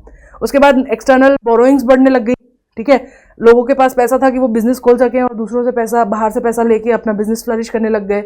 उसके अलावा कई सारे ऐसे फैक्टर्स हैं जो कि BOP को में इम्बैलेंस लाते हैं। फॉर एग्जांपल, अगर आप बहुत ज़्यादा इंपोर्ट करते हो गुड्स और सर्विसेज, तो क्या होता है, डोमेस्टिक चीज़ों के प्राइसेस बढ़ जाते हैं, फ्लक्चुएशन होने लग जाते हैं, साइक्लिक, ठीक है, क्योंकि जब सामान आता है तब प्राइस गिर जाता है, जब नहीं आता है तो बढ़ जाता है। उसके अलावा लार्ज स्केल डेवलपमेंट एक्सपेंडिचर होने लगता है, क्योंकि गवर्नमेंट के पास पैसा है तो वो एक्सटेंड करेगी डेवलपमेंट के लिए, तो वहाँ यूज़ होने लग जाता है, उससे बैलेंस ऑफ पेमेंट आता है, उसके बैलेंस ऑफ पेमेंट में इम्बैलेंस आता है।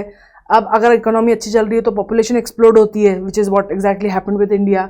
उसके बाद लोगों के टेस्ट प्रेफरेंस बदलने लग जाते हैं ना। पहले इंडिया में जो जितने भी लोग बाहर खाना खाने जाते थे, they used to eat Indian food, so that was grown in India, तो इंडिया का पैसा इंडिया में रहता था। लेकिन अब अगर कोई इंसान बाहर जाता है तो वो पिज़्ज़ा हट जाता है, मैकडॉनल्ड्स जाता है, उसका पैसा इंडिया में नहीं आता ना। These are foreign. लोगों का टेस्ट बढ़ गया है in the clothes they wear, in the food they eat, in the way they work, they want things from outside India, है ना। तो उसके कारण भी इम्बैलेंस आता है। Hindrances in capital flow because of political instability या नेचुरल कैलेमिटी। अगर सडनली, जैसे अगर कोविड हो गया तो उसके कारण suddenly, because India could not be in that position, although India was quite better of at the time, but कई सारी कंट्रीज है जहाँ पर ऐसा हुआ था कि पॉलिटिकल सिचुएशन हो जाती है, लड़ाई झगड़े हो जाते हैं, गवर्नमेंट ओवरथ्रो हो जाती है, डिक्टेटरशिप आ जाती है। जैसे पाकिस्तान में हमने देखा हो रहा है कि military is trying to take over the democratic. तो ऐसी चीज़ें होती, या फिर बाढ़ या कोई नेचुरल कैलेमिटी आती है जिसके कारण इकोनॉमी पे बहुत बड़ा असर पड़ता है। तो that can again lead to balance of payment का इम्बैलेंस। प्लस अगर डोमेस्टिक करेंसी बहुत ज़्यादा डेप्रिशिएट होने लग जाए तो क्या होता है, इम्पोर्ट्स बढ़ जाते हैं एक्सपोर्ट। लेकिन अगर आपकी करेंसी की वैल्यू कम होती जाए, आपकी करेंसी की डिवैल्यूएट होते जाए, तो क्या होगा, eventually it will just be cheaper to get stuff from outside, right. So that will lead to even more imports than exports. आपका घर का सामान महंगा होता जाएगा, बाहर से आने वाला सामान सस्ता हो जाएगा because of devaluation of your own currency. That can also lead to the imbalances in balance of payment. Measures taken by the government and RBI। क्या करती है सरकार और RBI, सेंट्रल गवर्नमेंट, इस इम्बैलेंस को रोकने के लिए? सबसे पहले तो वो क्रेडिट कंट्रोल मेजर्स लेती है कि भाई पैसा कहाँ से आ रहा है, ठीक है, किस तरीके से आ रहा है, whether it's like coming from right places और नॉट, उस पर ध्यान देती है। ठीक है, मनी सप्लाई को डिक्रीज करने की कोशिश करती है, क्योंकि जितना ज़्यादा लोन आएगा उतना ज़्यादा इंटरेस्ट देना पड़ेगा ना। उसके बाद डिवैल्यूएशन डोमेस्टिक करेंसी हर बार नहीं करते हैं, जैसे हमने देखा कि अगर आप बहुत ज़्यादा डिवैल्यू कर दो तो फिर वो नुकसानदायक हो जाता है, पर थोड़ा थोड़ा अगर मेजर में डिवैल्यू किया जाए तो उससे मतलब इम्बैलेंस ठीक होता है। It's like a dual two sided sword type है, डिवैल्यूएशन ऑफ करेंसी। बहुत ज़्यादा कर दो तो खराब भी हो सकता है, थोड़ा थोड़ा करो तो अच्छा भी होता है। Export of promotion and import of control measures, ठीक है, पुश करते हैं लोगों को कि ज़्यादा वो एक्सपोर्ट करें, पर इंडिया में पुश करते हैं विद इन द कंट्री कि आप ज़्यादा अपना मेड इन इंडिया घर का सामान यूज़ करो।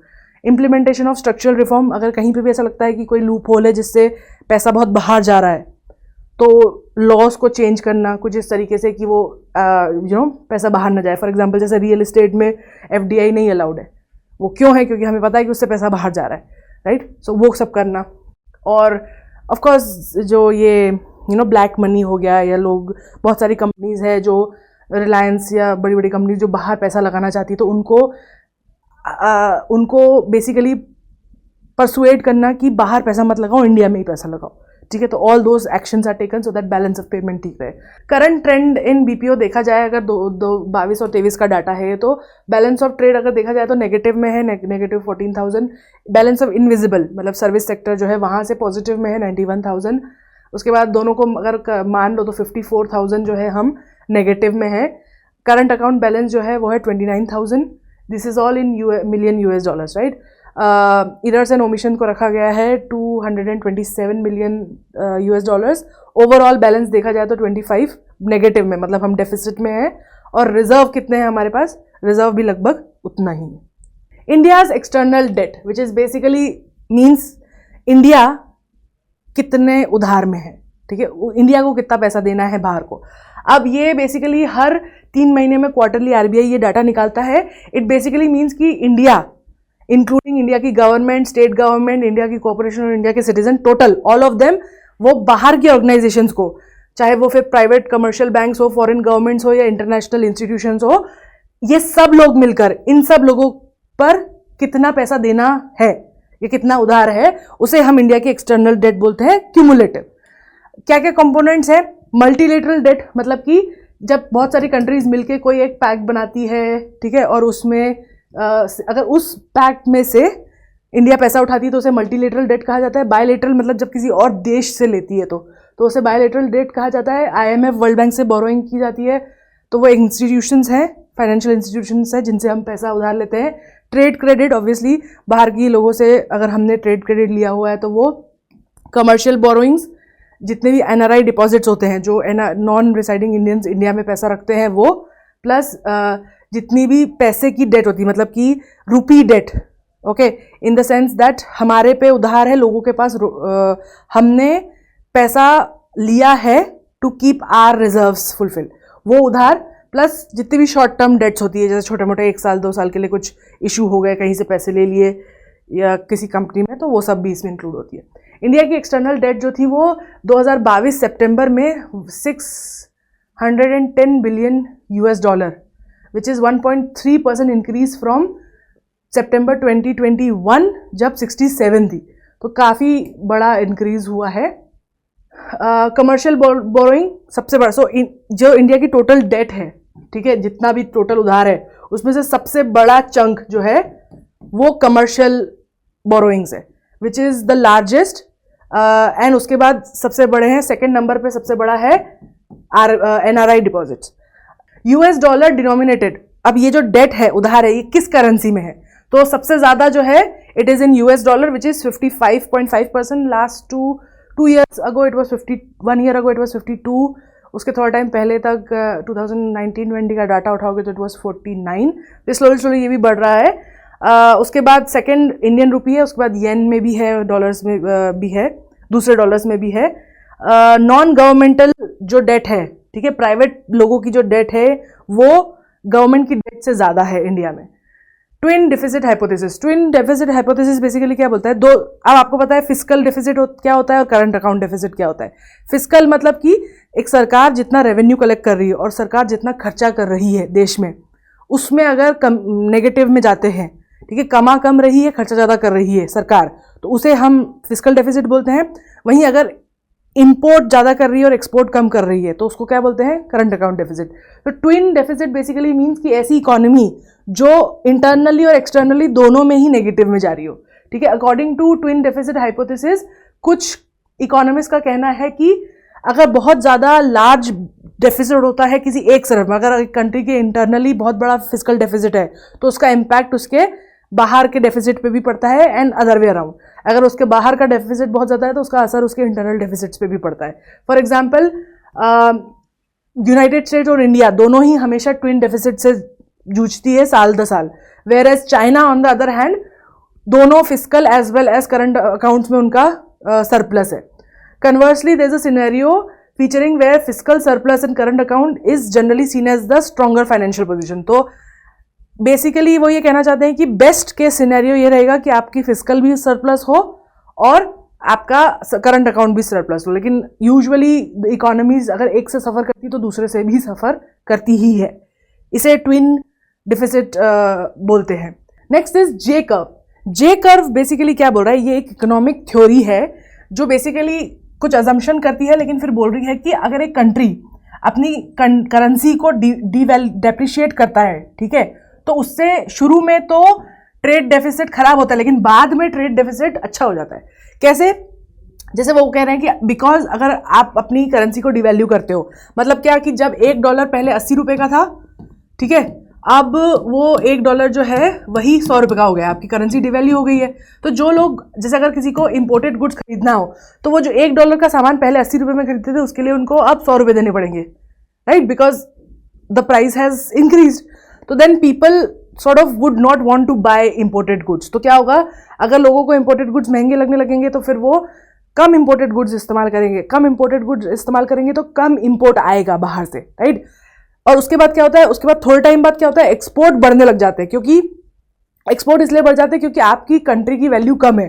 तो जो फॉरेनर्स हैं उनको आपकी इकोनॉमी में बहुत इंटरेस्ट आने लगता है, क्योंकि बिकॉज आपके वैल्यू इतनी कम है, प्राइसेस इतने कम है कि foreigners want more of your stuff. क्योंकि अब जो इंसान पहले $1 में खरीदता था, ठीक है, तो उसको 80 रुपये जितना सामान मिलता था, ठीक है, अब वो $1 का करता था उसको 100 रुपये जितना सामान मिलता है, तो उसको तो इंटरेस्ट आएगा ना, वो तो और खरीदना चाहेगा। तो इससे क्या होता है, इंपोर्ट कम होते हैं, एक्सपोर्ट बढ़ते हैं, प्लस जो डोमेस्टिक लोग, मतलब देश के जो लोग हैं, डोमेस्टिक पीपल, वो उनके पास पैसे कम हो जाते हैं क्योंकि उनकी करेंसी की वैल्यू कम हो गई है। अब उनके पास पैसे कम हो गए हैं तो वो महंगी चीज़ें अवॉइड करेंगे, तो वो इंपोर्टेड चीज़ें अवॉइड करेंगे, right. Hence they will try to prefer more domestic stuff. तो आपका डोमेस्टिकली बना हुआ सामान ज़्यादा बिकेगा, इंटरनली भी एक्सटर्नली भी, right. So this basically is the reason why they say कि शुरू में कम होता है बाद में बढ़ जाता है। दीज पैरेलल एक्शंस अल्टीमेटली दोनों तरफ चल रहा है, इंपोर्ट घटता जा रहा है, एक्सपोर्ट बढ़ता जा रहा है, ठीक है, इंपोर्ट कम इस्तेमाल हो रहा है, एक्सपोर्ट ज़्यादा, और डोमेस्टिक प्रोडक्ट ज़्यादा इस्तेमाल हो रहा है, दोनों चीज़ें हो रही है। तो इसके कारण क्या होता है, ट्रेड ऑफ बैलेंस जो है वो शिफ्ट होता है और सरप्लस इंक्रीज होता है और डेफिसिट कम होने लग जाता है, ठीक है। बट अगर बट ये ट्रेजेक्ट्री जो है वो ऐसे जे का शेप लेती है, पहले कम होता है फिर बढ़ता है, ठीक है। तो इसीलिए मैंने बोला ना कि डीवैल्यूइंग करेंसी जो है ये डबल एज्ड स्वॉर्ड है, कभी कभी उससे फायदा भी होता है, कभी उससे नुकसान भी होता है, sorry. So this is all for today. If you have any question related to this topic, comment below and I'll try to answer them in the next class. Thank you for listening. Have a nice day. Bye.